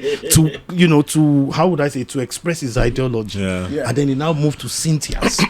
So what I'm saying is that you would always, at any point in time, you have an ideology, you have a vision. Do you understand me? But you need to back it. But that was the vision you had in the beginning when you started the mixtape. You see what I'm saying? Yeah. You know, and then look at today. It's gone global. You see what I'm saying? But where I'm coming from now, is like, what's your take now? The industry today. Now they listen. Before they wouldn't even wear African attire. No one would even wear African print. Say I want to go out. I go to Selfridges. You don't hear hip hop. So, but now you walk into Selfridges. It's good. They play Afro. Good. It's good. It's fulfilling. This is what. And this is, you get where I'm coming from, though. Come on, man. I see where you're coming from. I get where. No. Man. Put it this way. Look at hip hop today. Hip hop was celebrating 50 years. Yeah. Grammys celebrated hip hop 50 years. Yeah. So why can't they? So it's gonna be a time where they're gonna celebrate Afrobeat 50 years. You see, so we need to make that statement now. No. I'm acknowledging that. I do acknowledge that. I'm just, maybe obviously I'm going a bit further, or probably, admittedly, maybe out of context. I just wanted to remind us, the hip hop people the hip hop 50 years that they are celebrating, every single participant that has a control are Black Americans. Exactly. We're talking Dr. Dre. As a matter of fact, what's his name? Yo, we need a round of applause for that. Do you understand me? Black American. I would love. You see what I'm saying? I would love right now the way Afrobeat is growing to be in but you mentioned hands. like nations. Well, I would love Afrobeat to be in the hands of Africans. That's where I'm going. Control. So That's where I'm going. You see what I always say, like, That's where I'm going. It's an interesting subject that you're saying, because the next question obviously leads, okay, well, so where is Afrobeat going? Where is it? So the same thing that we're talking about, we're just talking about on the bounty killer situation, and we're saying, dancehall. Yeah. There was a time where dancehall was really, it, and you could just not see it. Not that it has gone back or whatever. They're still doing what they're doing, but obviously Afrobeat has come to the fore. So where is Afrobeat going? Are we, is this going to get bigger and bigger? And then that's one question. Nobody can say Nobody that. can say Nobody can say that. But In the first place, where we are today, nobody know. We're gonna be here today. Exactly. But another thing that's But interesting. one thing I can say to support that is we've got the population. Which was going to be my The next market question. is there. So my next question From was this. before, the market wasn't as huge as this. Well, you see, before. but Femi, I'm not talking of the market. I'm talking of the population. but where? But The numbers. back in Yeah, Africa, the numbers, yeah. back in Both Africa. Africa, diaspora. Africans in diaspora. Especially in the diaspora. one. The diaspora. So this was going to be my next question, which I was hoping you guys could answer for me, because if you look at diaspora wise, particularly here in England, so if you think that, I think, what is it, 3% of the UK population is black, and then from there you now divide it Africans, Afro-Caribbean, whatever you want. So Africans alone, I'm not so sure what the numbers are. I should I'm have talking looked. generally. Generally, All over yeah. the world. All over the Globally, world. Okay. We have the numbers. And don't forget, we've got kids. We've got grand. Well, even in addition to that, remember, like Afrobeat is now an evolving Exactly. That genre. captures every- You're right. It's global, Yeah. and it doesn't really matter, that it has to have a base audience. Well, I think I take that back. It may Yes, have a yeah. base Yeah, audience. it's got one, It yeah. will always have a It base will, audience, yeah. because it has to start from somewhere. Somebody, the businessman, you understand me? They have to like come somewhere, and they just see that people are getting crazy. Jimmy Fallon obviously saw the reaction of people to Ashake. They did their research, and that was why they invited him. So, there's got to be the base numbers. Yeah. Do you get me? But as a music genre, Do you understand me? If it's going to evolve, it's going to evolve. This reggae, maybe it started on the island. Yeah. It was And it actually went. a small island, and if you can remember very well, it was actually a white man, because Yeah. originally this reggae was called ska Sky, in Jamaica. Do you get me? It was a white man that now left this place the usual way they do. Of course. You understand me? They leave, right, and they went there Yes. to go and set up that business, and now started importing people here. Yeah. And when they now got here, you know, they now from the ska, they had that chant of strege, Yeah. straga, you know, and you know the white man probably like Abranti to just said, let's call it reggae. You know, that's why, you know, in a funny way, you know, we are probably it's probably repeating itself, because Evolving. technically reggae was actually formed, you know, as a commercial, you know, genre in the UK. In the UK, yeah. And it's looking like the same thing with Afrobeats. Yeah. Yeah, I but think- Afrobeat was you Was guys. everybody, no, You know, was yeah. you see what I'm saying? Afrobeat was you guys, the promoters, the DJs, Yeah, the DJs, TV yeah. channels. You see what I'm Yeah. So it started from the grassroots, Yeah. and you Started guys from were the bottom. from the Now bottom. we're here. Now we're here. We started from the bottom. So where I'm coming from, you guys deserve and A lot of credit. A lot of credit. even Nigerian government, Nigerian tourism, African tourism government needs to pay. They talking you see now Nigerian president is mentioning entertainment is gone far. Did they know how it started? Did Nigerian president know how it started? They didn't know, but now they can sit and stand and say, yeah, No, I know. African entertainment is gone Honestly, to. a lot of people This are. is, you see what I'm saying? We need to give credit to who credit where is is due. due, yeah. People are just stealing other people's credit for no reason. That is This why- guy, that is why we need this to guy, 3 a.m. in the our morning, story. early 2000. This guy is giving out missed CDs for free. Yeah. I'm not joking. 3 a.m. from club to club. I will leave this club. I'll go to that club. I'll see Jimmy. Seriously, I'm not joking. To be honest with you, You I'm see, not I'll joking. tell you something. So I'll tell let's you keep, something else. You know me, I Sorry, will tell it the way it is. Fair. Not be say anything. we're not gonna lie here. Yeah, Yeah. this guy deserves it. He deserves No stories. 100%. Anybody that can tell me otherwise, let him Is what I saw. No be say they tell me. I saw it No, I mean myself. that is. So this is Look what. at them. Then when you Look now at all talk them. about Look Life at all them. Nation, who is Life Nation? Alodia and all those. Yeah, and yeah. then Those, You That see, is- that is Life serious Nation is an passion. opportunist. No, don't say that. Don't It's say a that. businessman. It's a businessman. Don't Yes, say it is. Because They you are know what? businessmen, Do you know yeah. how long Life Nation has been trying? And Do you- in a way, let me in tell all you now. fairness, in No, the sorry. absence, Let me tell you of- something now. Let me tell you okay, something. yeah. Do you know how long Life Nation has been trying to come into this industry? You think Which it's only industry? now? No. Life Nation. You see, Life Nation is not. They would. It's like, yes, they believe you me. If Bangra starts evolving today, they are there. They'll go into it. Yeah, Chinese- it's They are who's there. That's gonna their business. It's They who's know gonna their give them that business. template. It's the person that's gonna give them the even template. even VBO, right? If out there, what if the promoter comes today and he says it's Indian and he he's got, guarantees them, right, a 500 turnout people of every night. 500 people every night? Do you understand me? Believe you me, Afrobeat Yeah, might right. be. Hey, I my understand. I understand where That- you're no, coming no. from. You need to Oh be my a God. businessman. You see, look, then you see, essentially also, always bear this thing in mind. Any aspect of entertainment, you need to be screwed on the business side. Yeah, but believe you the me. difference- Do you know the number? the Do you know difference- that back in the days, Shalama, Jimmy, them, yeah? Jimmy, I'm sorry to cut you. Yeah, the difference was like no one knew where Afrobeat was taking us. Well, we never should knew. have. We should We should because have. because Let me give you because- one example. because Can the I tell you reason- something? the reason- Sorry to butt in. Let me give Okay. you one quick example. You know Lagbaja? yeah, yeah. Lagbaja was evolving in Nigeria. Became easy. I don't know if you've heard of the Big. Marksman. Max, Lagbaja. yeah. And he was evolving big in Nigeria. That he was even knocking out Femi. Right? Now, immediately I started communicating with him. And you know what was I doing? The next thing I started running around. I said, you are coming to London, no? You know.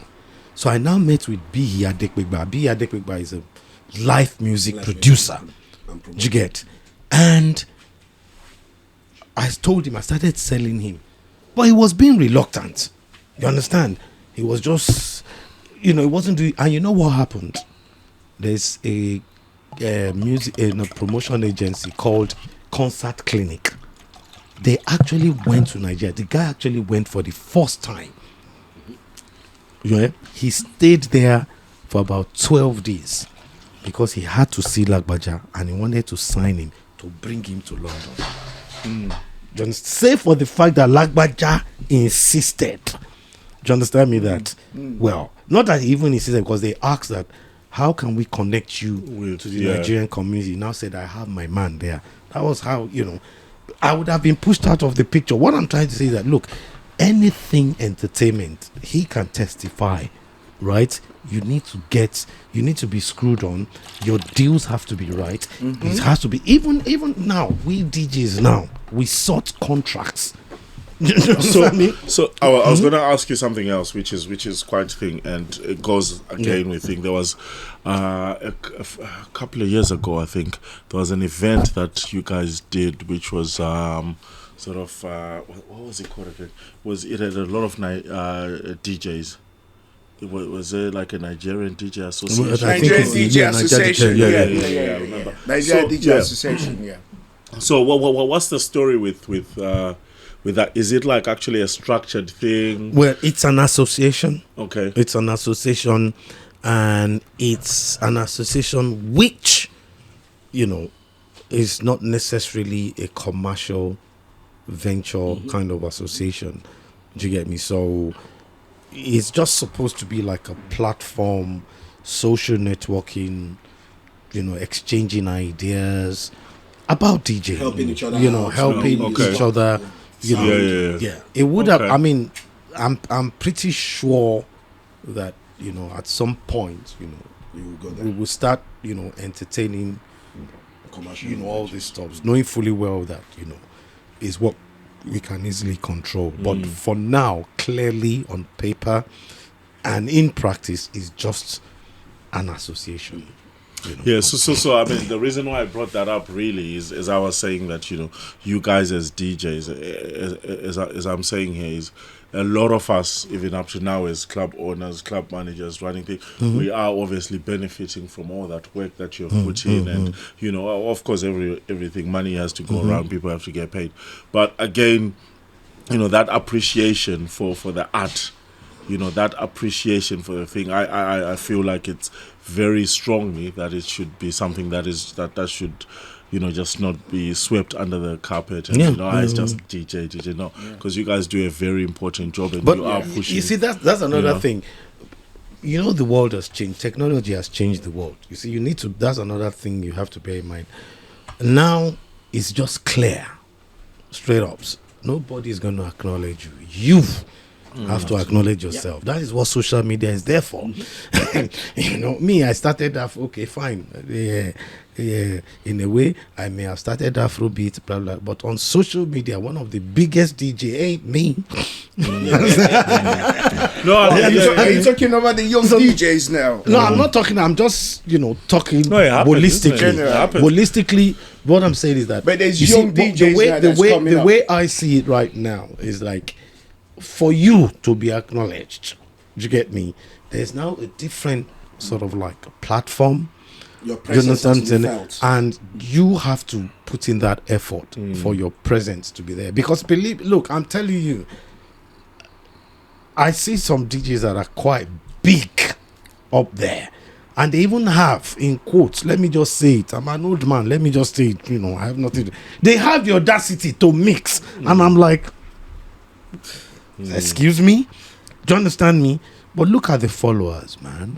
Yeah, we've got serious followers. Serious followers. Serious and followers. I'm telling you right now, that is what matters. We call it in social media, they call it data points. That is what matters.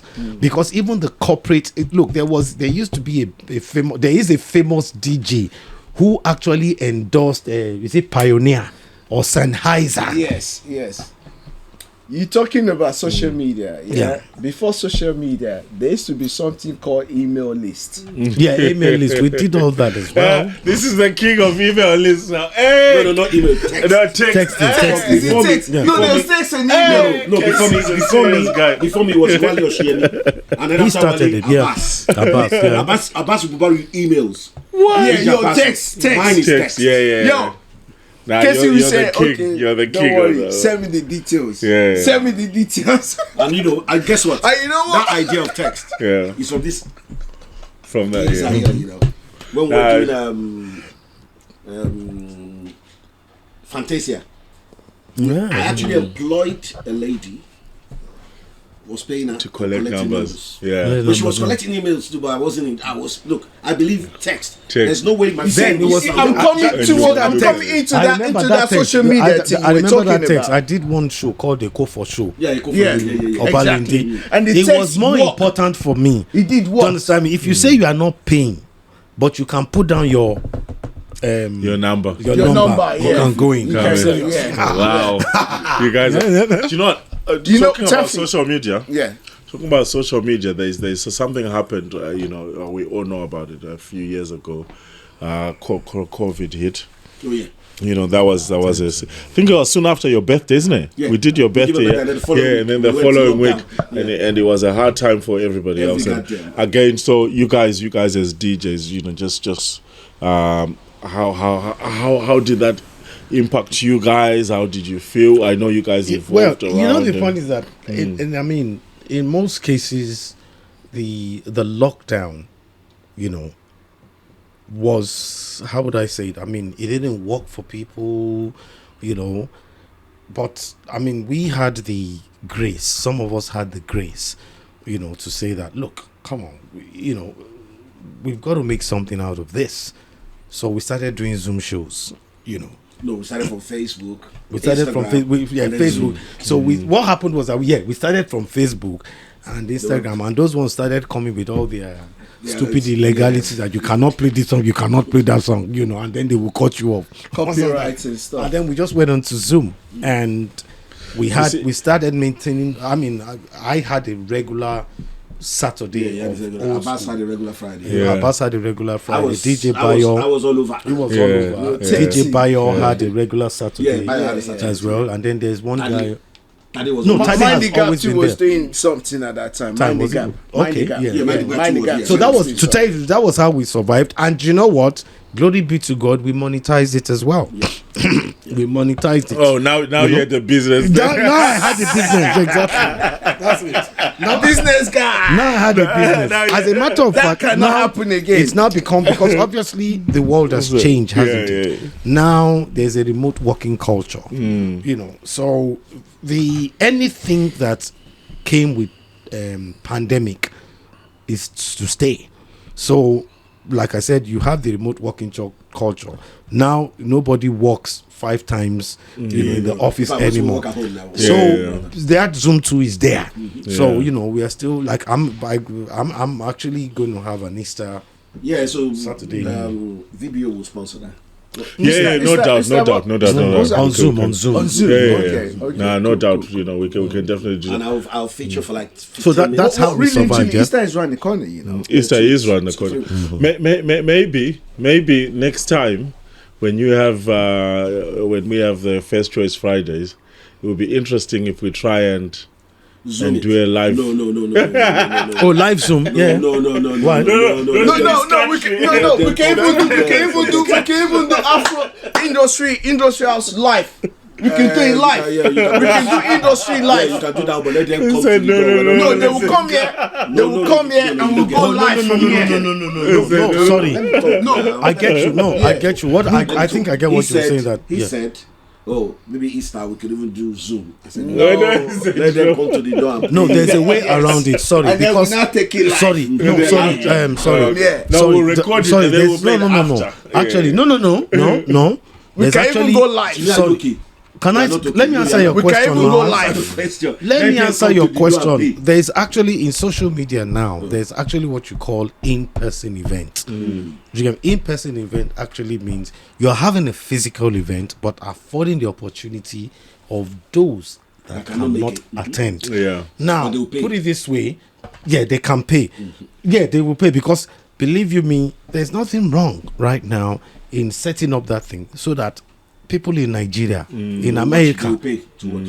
No, Nigeria won't pay because they don't want to. No, what I'm saying. Some of them. Some of them. What Some I'm of saying them, that you some see of the them, point is that some. digital, always remember that the digital era has afforded us an opportunity to expand our market beyond. Yeah, True. Do you understand me? 100%. Online marketing is the Yeah, in it's the- thing, it's the thing. and that's Yeah. the, you know. So Straight up. it would be nice to also see how we can incorporate that. Do you get me? And you have ways of curbing it. An example is that just like I was just off the head, you know, it's like because if you're doing a Zoom show, you have an admin, isn't it?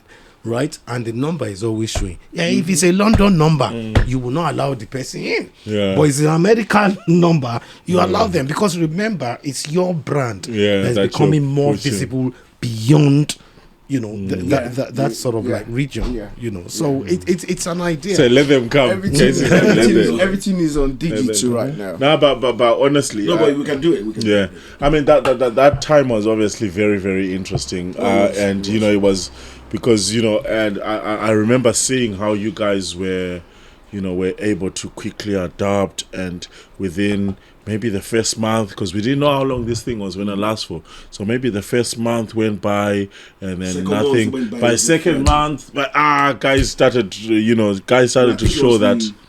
we started Easter. Most of us started Easter period. Yeah, so that would have been about a month April, or so after, almost. isn't it? April.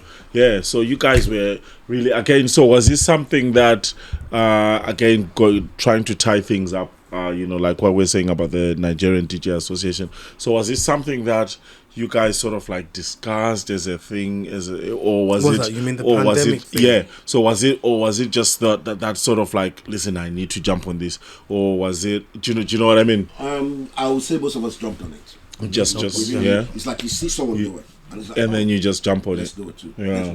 The Zoom thing was between you and Abbas. Yeah. Or was it Abbas? It was No. between you. It was I discovered the Zoom. Because I started with Facebook. I did Facebook I did too. Facebook, I did So we're Instagram. doing, and then, like I said, we weren't comfortable because they were cutting cutting us us off, off legalities and all, and we just discovered Zoom, and then But you see, this is the bit that I was talking about now with these legalities, where I understand people have to get paid, people have to just. I understand all of that stuff, but this is again where I'm going with to say, the work that you guys have put in for the industry, for the for the culture to be where it is, and then for you now to get to a point where you're now being cut off because of. But when you say Legality- cut off, do you know what I mean? What do you mean cut off? Cut off. No, but like what you're saying that now you couldn't. So, for example, you can't play this song because copyrights. yeah. You know, do you Oh, that's understand? social media. Those are laws. Yeah, but you get what I'm saying. No, I understand that. There's nothing wrong about No, there's that, nothing you know. wrong about it because again we Because have to. they've Yeah, but improved where on is- it now. where is coming You can from? now on some platforms you can play anything you like, but the Like which copyright credit is going to go back to the artist. Like if you're on Twitter, if you use any soundtrack, the credit goes back. Because you see, the point is that if you're a curator, so you can use any content, you can merge content, you're only curating, but you don't own the copyright. So what they've done, So you can use any soundtrack? Yeah, what you can use, if you can use any soundtrack. As a matter of fact, they even have a bank of soundtracks. Okay. I only know of YouTube that does that. No, Twitter does. Twitter. Yes. I'll check it out. Twitter I know does. YouTube. Any what song. about Instagram and Bank of songs. Facebook? You No. can go on it, Instagram and select the songs, Facebook, mix it. they still have the They regional, still have the regional stuff. regional Yeah, thing. But yeah. we say, but with Twitter, Yeah. right now, they have that bank, so you can do anything, but you will not get the credit of that song. So what it means in effect is that if revenue is now going to be shared as the popularity of that song, it's the goes content, back to- original yeah. content owner. So, I mean, And which think makes it started a lot from of TikTok, sense, isn't innit? it? But you The whole music thing started from TikTok, innit? Which makes a lot of sense. Yeah, TikTok actually started is created to promote yeah. promote Afrobeat Yeah. more Yeah. because this guy busted more on what's his name? Love Kiss Daniel. 180. No, Love 180. Okay, yeah. Sick, is it Sick? He busted actually on Twitter. Yeah, he busted. And you see the irony. Well, I shouldn't be saying this on camera, so don't. Worry. Well, I mean, again, just going back to what I would like to see, basically, but I don't know how this looks. We obviously try our best here at VBO to acknowledge you guys and to give you your flowers and to do you understand? We help try, me, and then they acknowledge me a lot. Jimmy. So I think what I would want to do, just out of thing, what I'd probably want to do is, I know we did that event with the Nigerian DJ Association. I remember we did that. I would like to do that again. But I would like to do it a little bit different. So maybe we can have a discussion where at some point there's probably this acknowledgement. Maybe I don't know. Maybe we turn it into a bit of an award, something that we can do so that it's because as I was saying, you guys don't get enough credit. We are employed. We are making money, and a lot of people, even like the security guys, the kitchen people in the kitchen, the guys at the bar, like people are making a living out of what you guys have worked so hard for. Do you understand? And I think that that acknowledgement really has to be there. Okay. And we'll leave it to you. But would it come with money? Would it come with because money? I'm like I said, Jimmy's asking for money now. You see, that no, you don't get what I'm saying. Jimmy wants money now. It's money. You see what I'm saying? Jimmy, forget for money. Your five Afrobeat playlists right now. Your top 5 Afrobeat playlists right now. Afrobeat general. Remember, with me, Afrobeat is African. Come to think of it, it's Costa Ticho. I like. Do you know what? So sorry to cut you off, Jimmy, but I like what you've said, because one of the questions I did ask earlier was to say, where is this going? Where is this going? Where are we gonna end up? But I think this thing has got legs. I think this is going to be around for a very long time. And I'll tell you why. Because one of the things that I've started to see, and I want to see a lot more of, there's this there's this sound that started coming up, the Afro piano, where Afrobeat and Amapiano, the Southern African sound, so you can see Burna Boy does quite a lot of, of that stuff. Those collaborations start to happen, and then, as I was saying, it'll be good. So you're talking about Ivory well, it's a music, new one now. But you can put it this way. Have you heard about the Fuji Amapiano? No. Have you heard that? You would always hear. Let me tell you something. Fuji Amapiano. Okay, trust me. Is it serious? Fuji piano. Is it good? I want to hear it, but I'll tell you Fuji what. piano. I'll tell you what. Is it serious? I'll tell you what. If you, I think it's just best to say that. Look, obviously, you're right. We're gonna go, and the way it is, the umbrella name is Afrobeat. There are going to be a lot of variations. That's it. In fact, even as of 2 years ago, we had Afropop. Do you understand me? We had Afropop. I think there was also something. There's Afrofusion. There's Afrofusion. There's Afrobashment. There's a hand. So it's going to go a lot of places. Afrobashment is Gala.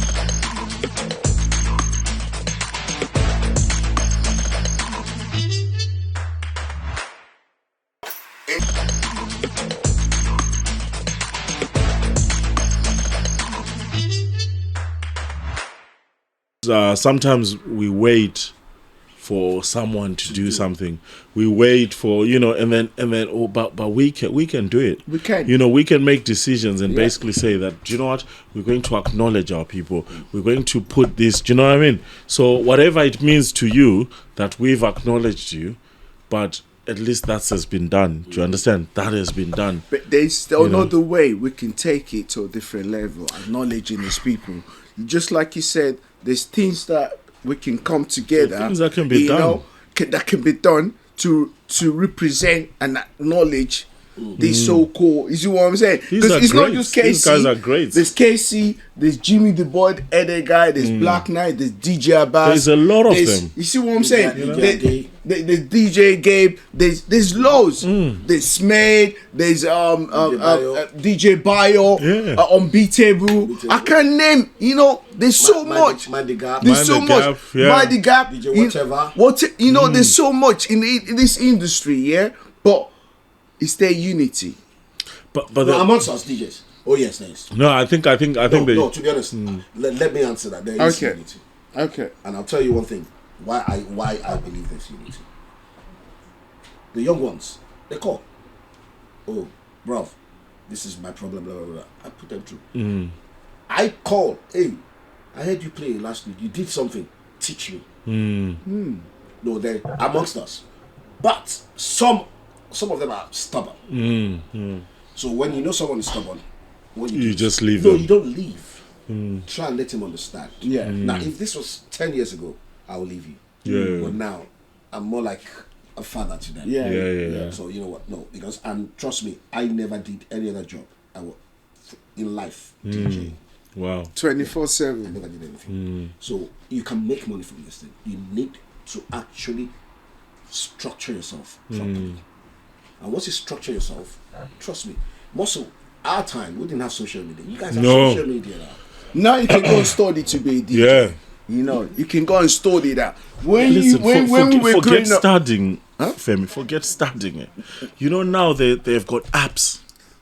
There's see? an app. There's You this see? artificial intelligence app. I don't know if you've heard about I've heard it. about it. There's this Because artificial. I'm on a WhatsApp forum. It's called Afro DJs. UK, US DJs, DJ topics only. Those guys, they're so tech savvy. What's going to come out tomorrow? They're going to send it on the forum. Yeah, this app is coming out tomorrow. The American one. American one. Those guys are so good. It is crazy. You know what? To the point that if we have problems there with our equipment or our laptop or Zoom, they join in straight and they fix it. Those guys are so good. Wow. They're not, they're Africans. We're all Africans. That's good. Yeah, but they are But all of them. African Americans. Africans, No, Americans. African-Americans. Talking about the African And they- Americans, they they were are the far last. ahead. They were the last To embrace Afrobeat. But they ain't playing They were though. the last. They ain't playing But though, are they? now they've taken it. No, you know Life Well, Nation you know is... what? I don't know if they've taken it because They have. I was speaking They about have. they have. but In a then they way. haven't. Taffy. I'll tell you why. Taffy. We're selling no, out. If they haven't, they will. I'll tell you. They sold out this venue. What's that guy's name? What's that venue? fat That big rapper. venue in New York. Madison Madison There's Square. one fat rapper. What's Come that on. fat rapper's They name? sold Madison Hold Square. on. That- Rick Ross. Rick Ross. Is it Rick? No, there's another one. Is It's a DJ. DJ Khaled. Yeah, Oh, DJ Khaled, Khaled. You yeah. saw DJ the way Khaled. he was almost frustrating for teams. But listen. Even for Burna Boy. Okay, For Burna Boy. What has you. happened? He's signed. Now, I'll tell you where the thing is. You know, they still, you know, there's still something, and I'll tell you something, right? So when you have one-off shows, when you have got specific sort of things, and people can dip in, and things are fashionable, do you understand? So sometimes it comes across that way, but you know, I had a friend of mine who was just telling me they were recently in America. They were in Atlanta. They went to Atlanta the other time, and you know they went to a club, you know. So obviously, when you go visiting, they went to a club, and then this club was deemed to be international night or whatever. So they went there with the hope that and what they were telling me was that for the most of the night, right, there wasn't any Afrobeat that was played. It was trap, it was, you know, like all their local music, whatever. And then they had to I think the DJ or someone now came over to them and now, you know, just sort of inquiring, oh, where you guys from? And then that's when they now say to them, listen, you know, we're from London, but, you know, we're African, but we came here based on the fact that it was International Night, we expected to. And then what they say to me was that the DJ now went and then that's when they started to play some Afrobeat songs. And from that, the place started to empty. Once they started to play that was this Afrobeat recently? song. Recently, we're talking about a few months ago. The reason why I'm saying this, right? And it is good that Afrobeats is taking, the steps that it's doing and it's thing, but there is still a lot of resistance. Number one. In America, is massive. America is massive. Yeah. Massive. Number two, Afrobeat. We're just shouting now that Afrobeat is still not there. It's still not there. That's where I was going with what I was saying. Yeah, we're not where we think. We're not where we think we are. Let's say we're going 100%. We still got. We're now, I would say 50. You're absolutely I would right. say 50. Because, look, let's not lie. We need to touch India. We need to touch Sri Lanka. We need to touch. But you just have. Well, you need to. You see, it's the potential of getting all the. You see, always remember there's a global market. The global market is measured. Do you understand me? By social media now. So it don't matter anymore because you don't even know. Look, I am today. I did a post today, right? It was what's it called? It's from Greece. Somebody liked my post from Greece. You never know. The truth of the matter is, you see, we can't. I think that we just need to focus on the available platform that is putting has the capability of putting things out there, which is social media. Or at is there large any platform like that today? Huh? Is there any platform that you can recommend? No, that's on social media. That's okay. But we need a platform, like you said. There's nothing I no. That's what. That I meant social media platform. Yeah.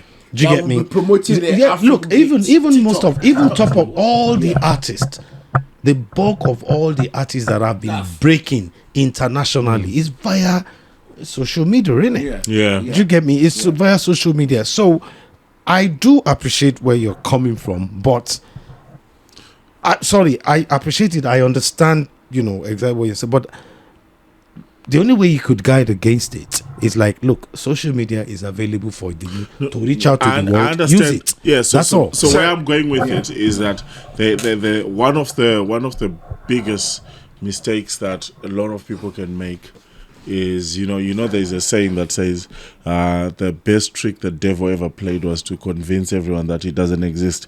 So the point that I'm making with this is just the steps have been made. You guys have laid the groundwork. You guys did all that hard work and did whatever. And we are where we are and we blow up. And, we are Africans. We come here, VBO, you go to all these local nightclubs and, all these different places you go to. I like that. And then, the way he said it, local. do you understand? Video is international. But Video is always international, man. But it's doing the job.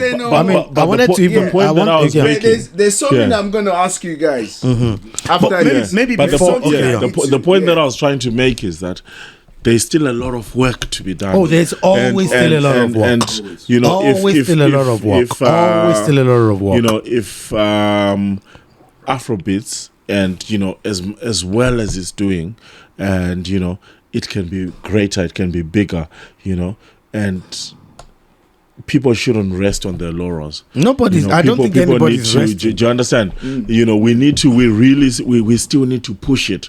We still need to do whatever. Yeah, you see, we need to push it. We need to push it with structures. With structures, I understand. But where I'm going with it, and the reason why I'm mentioning this, and I know Victor is very, very passionate about this bit that I'm talking about, is that I would really like to see artists, I would really like to see artists getting back to understanding that this has got a long way to go and understanding the people who are pushing. So basically, what I'm basically saying is that you guys as legends in the game, right now, you should have Davido's number.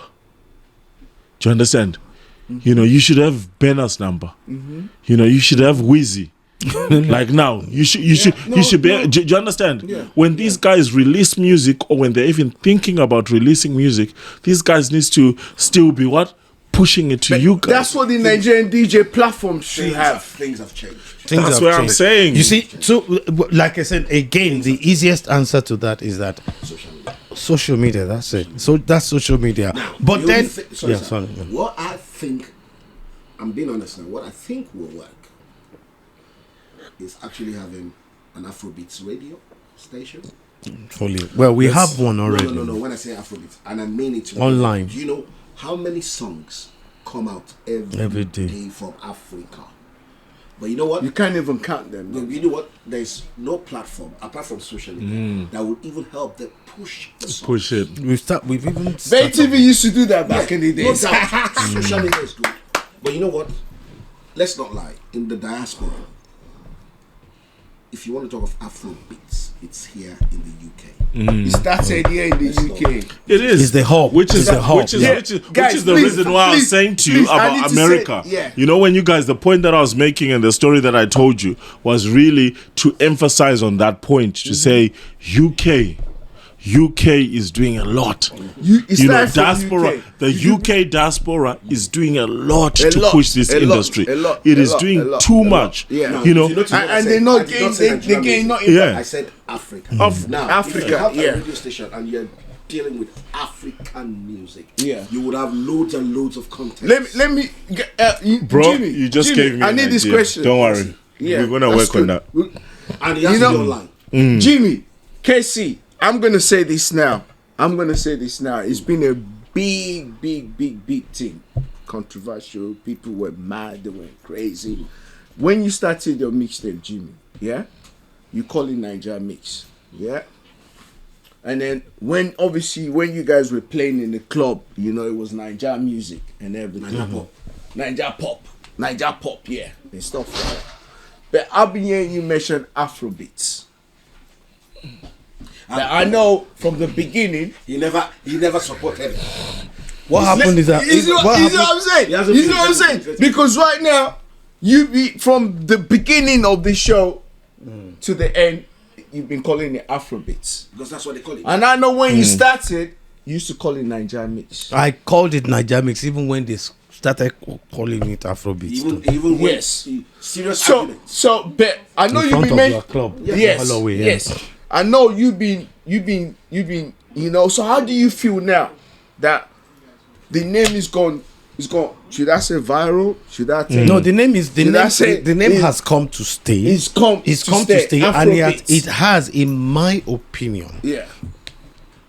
informed. I would like to include, right, that it is still an umbrella name. Yeah, it works. It works though, but it's still So an we umbrella can name. accept that now. We can Oh say yeah, yes. it's not. Because I it's an mean, umbrella name. because it's an umbrella name. Ghanaians Well, still put call it. their own hip-hop life.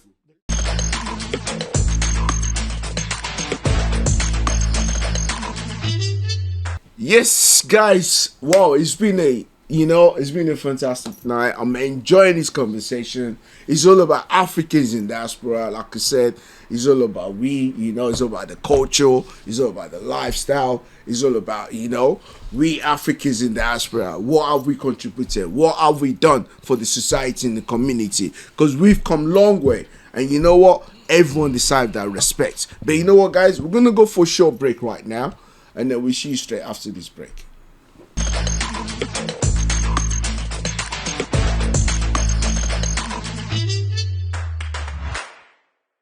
Welcome back, guys. Yes, Industry House, live at VBO. Like I said, we've got the legends, we've got the industry. When we talk about Industry House, we are in Industry House with the legends, with the top man, Makotos. Taffy is in the building. Where's Victor, man? Taffy Mugabe. That's it, Mugabe. You know what I'm saying? He's No, all big like up, that, big up, yeah. man. Where's Victor, man? Nah, you know Vic. Victor is meant to be here, man. The top man. Big up to Victor, The big man. boss. The big boss himself. Yo, guys. The old guy at the top.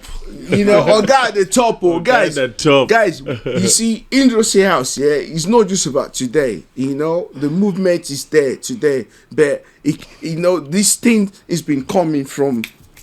And you need to see and know the people that's been putting things together, that's been working hard behind the scene for you guys to enjoy what you see today, you know. So that's why we bring all this legend, on Industry House, you know. Every week, every Thursday, we're gonna be showcasing them. If you're an upcoming artist, and then guys, please make sure you subscribe, follow us, like us, love us on our YouTube page. You know what I'm saying? And we're gonna be bringing this to you every week. Industry House Life at VBO. We got the legend in the building. Jimmy, DJ the Baldhead guy. Jimmy, the Baldhead guy. The bad-headed guy. Casey, first choice. You know, and Taffy's in the building. You see, number one. First number choice. one. No, I'm not number Number one. one. First choice. No, first choice. Okay. It's not that I'm number one. No. No, okay, first choice. But No you DJ being can be there, number one, no. you guys are legend, man. You see, Nah, you guys are I fear legends. Jimmy. Why? I swear, Jimmy, bad guy. Oh, yeah. From day one. That's what they do. Nope. You go see Jimmy.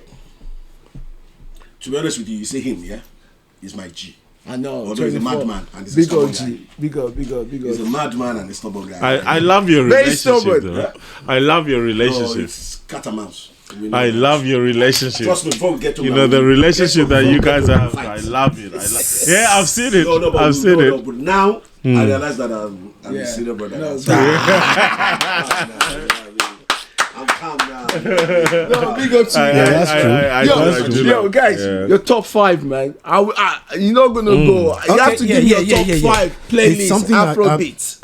It's something I'm going to, because I mean I do play Afrobeats. I still play Afrobeats, But you said African music. That's what but you did. I'm looking at more from Afrobeat is still African music, isn't it? yeah, African contemporary music. You will never accept Afrobeats. No. I have accepted Afrobeat, but it's an umbrella name to me.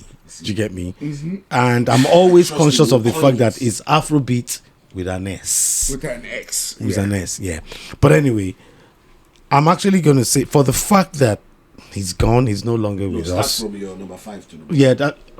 Start from Yeah, it doesn't. Well, sorry, I may not be able to put it. Okay. So I'll just say my top 5. But I have to mention this, you know, because it's sort of, you know, kind of touching, because two Thursdays ago? Yeah. On your birthday. 2 Thursdays ago, Yeah. I came across this song, Costa Teach. I didn't even call it Costa. I was looking for Big Flexer. Big flexer. You know, Big Flexer. And I'm always, when I listen to a song, I have my headset on. And that thing was, I mean, that's my That's a best big app song. I'm on piano. As far That is Jesus a big Christ, song. man. That is a You big need song. to see how I mixed it with Gualadima. I understand you don't Guadima, know the whatever. You need to see. Okay. I had to do it, you know. Yeah, but yeah. anyway, so that's one of my Yeah, that's a big song. top 5, if possible, maybe number 1. But I can't really. You say.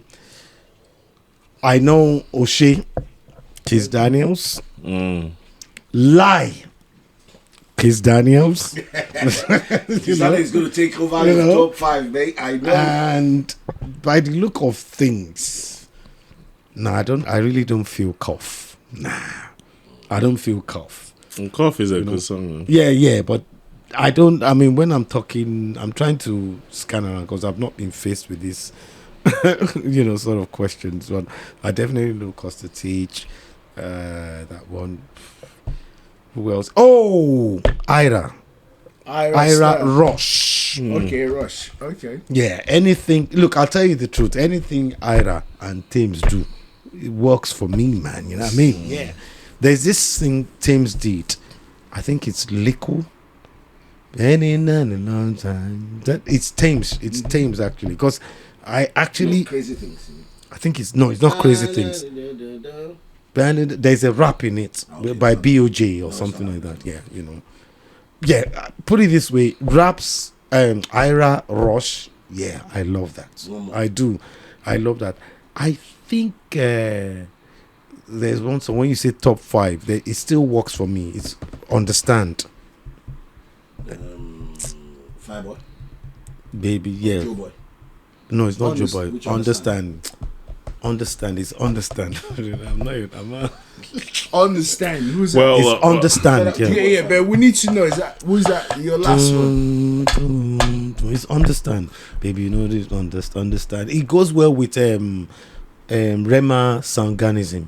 Oh, okay. Oh, No, the understand is either Job or a fan, but I'm not sure. Yeah. So that's my 5. Okay. Well, I'm surprised you did. There was no thing. Spyro. Spyro. Who's your guy? My guy. No, okay, yeah. Okay, Casey. You see, look, I tell you what, it's very. Look, I know, no. I just wanted to add a comment, if I may. Yeah. Look, don't be surprised. Yeah. You see, basically, DJs play the music people want. It doesn't mean that it's there. Do you know, that's a good DJ. No, good DJ plays what music that people want, not what it. You see, if I'll be a terrible DJ, No. I'll play all the shit that I like. That's why I said no. I'm just correcting because he said he's surprised that I didn't mention Spyro. Who's your guy? Actually, there's something I like about that Spyro. Vic's my guy. No, it's just an issue. It's just an issue. Yeah. I think if you would allow me to use your medium. Now, one thing is that I detest it.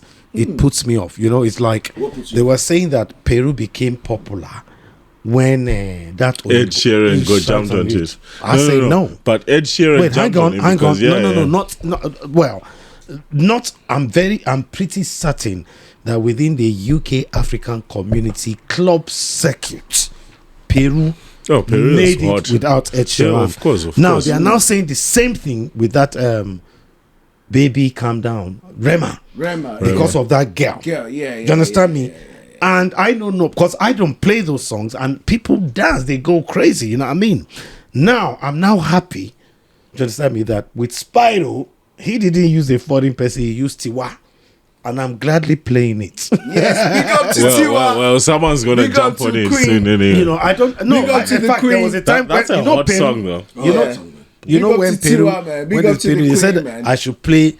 I remember there was a place I was playing. I can't remember, and they came back to tell me that I didn't play the right. It was a private party. Yeah, they said I did not play the right Peru, and I'm like, what do you mean I didn't play this? They said no, there's the one with Ed Sheeran. That's the one I should play. Yeah. I abused them. Wow. I'm honestly, I You insulted. know what? Big up Jimmy, man. The one with Ed Sheeran pushed them more. It's a good song. Man. Obviously, international wise, globally Ed wise, Sheeran in a way, different from in a way. I mean, introduce new listeners. You know, I like new- Ed Sheeran. Yeah. Ed Sheeran. So, Ed Sheeran Baba is- Casey, He's a black guy in white skin. Baba Casey. Shabi is the one Ed that Sheeran did that that went song. to Ghana. And I don't lie. I'm not lying And to I you, name Ed my Sheeran. baby, yeah. That guy is Yeah. into black I music. play it a lot. I play it a lot. I play it. Ed Baba Sheeran. Casey, your top five playlists right now. Okay, how do I do it? Should I start from number 1 or start from number 5? Number 5. Okay. Number 5. Are we talking at the moment? At the moment, Current. Oh, at the moment, current. At the moment, Current. current. Okay. Yeah, at the moment. I know if I tell you, you guys will believe it. Cause My number 5 right now. There's no way I won't even play it any day, anytime. Last. Burna Boy, last. Yeah, big song. Hold on. That's a big song. You know what I did? That's a Now, big song. If you guys actually listen to me when I DJ, I actually did my own version. Okay. I trust you. Yeah. With It's intro. Casey, in it. I did one with intro, 8-bar intro, and I brought in It Don't Cast, last, It Don't Yes. Cast. It repeated itself, and then Everybody got your breakfast. yeah. So that's my number. 'Cause I did it. My number 4. I know you guys won't believe it. Machala. That's my number 4. My number 3. Irasta Rush. Okay. Yeah. My number 2. I've got that in my top 5. My number 2.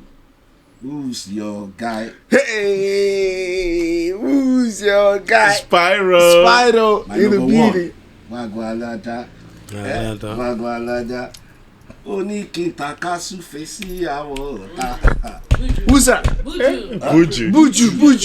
Buju. Okay, yo, big up to Buju. Buju, was that a collabo? We had Buju, yeah. It's not it a was a collabo. collabo, yeah. He featured them. He featured them. He featured, yeah. It's like No. Collabo is techno and Buga is a collabo. Okay. Abi? That's a big song, though. You know what I understand? No, you said currently. Yeah, but I know. So, I would have actually loved if you'd asked like top 10. No, we have to keep it Because to that's that some 5 tune, right yeah, now. five. 5 is cool, man. No, big up, man. So, nobody Big up. mentioned Ruga. I'm surprised. Ruga, I see why you now. I see why you now. I'm not I saying. see why you number That is a one. bad song. That's one thing with I me. see why you know what I'm If saying? I'm going to actually. That is a You know bad what, I'll tell you song. one thing. When I DJ, what people don't understand is I actually prefer slow tempo songs. But you know what? People won't dance to slow tempo. Of course, yeah. So that's what. But you know what? If I When have you my say slow way tempo, you mean like from even 90, from 60 BPM to 100. no, BPM, but in Afrobeat, Guys, they you start know from what? 90, I swear we No, can talk. 88. Guys, you know we've been here for. Asiwaja, what are Big you man. saying? What Guys, are you saying? you know we've been here for how long? Guys, we've been here for how long I now? know, this was- We can talk. You know, we can take this show to. You see what I'm saying? But my last contribution to this, because you mentioned you talk about slow dance, yeah. Back in the days, they used to play dance music till 4 in the morning. Key says them. I know Listen, what you're listen. saying. Till 4 in the morning. And they will go slow jams. Then when it's 4, they go slow jams. So you have to grab onto. You know what I'm saying? someone. What's happening to that scene? I used to love that. I know. Then I you used to sight love it.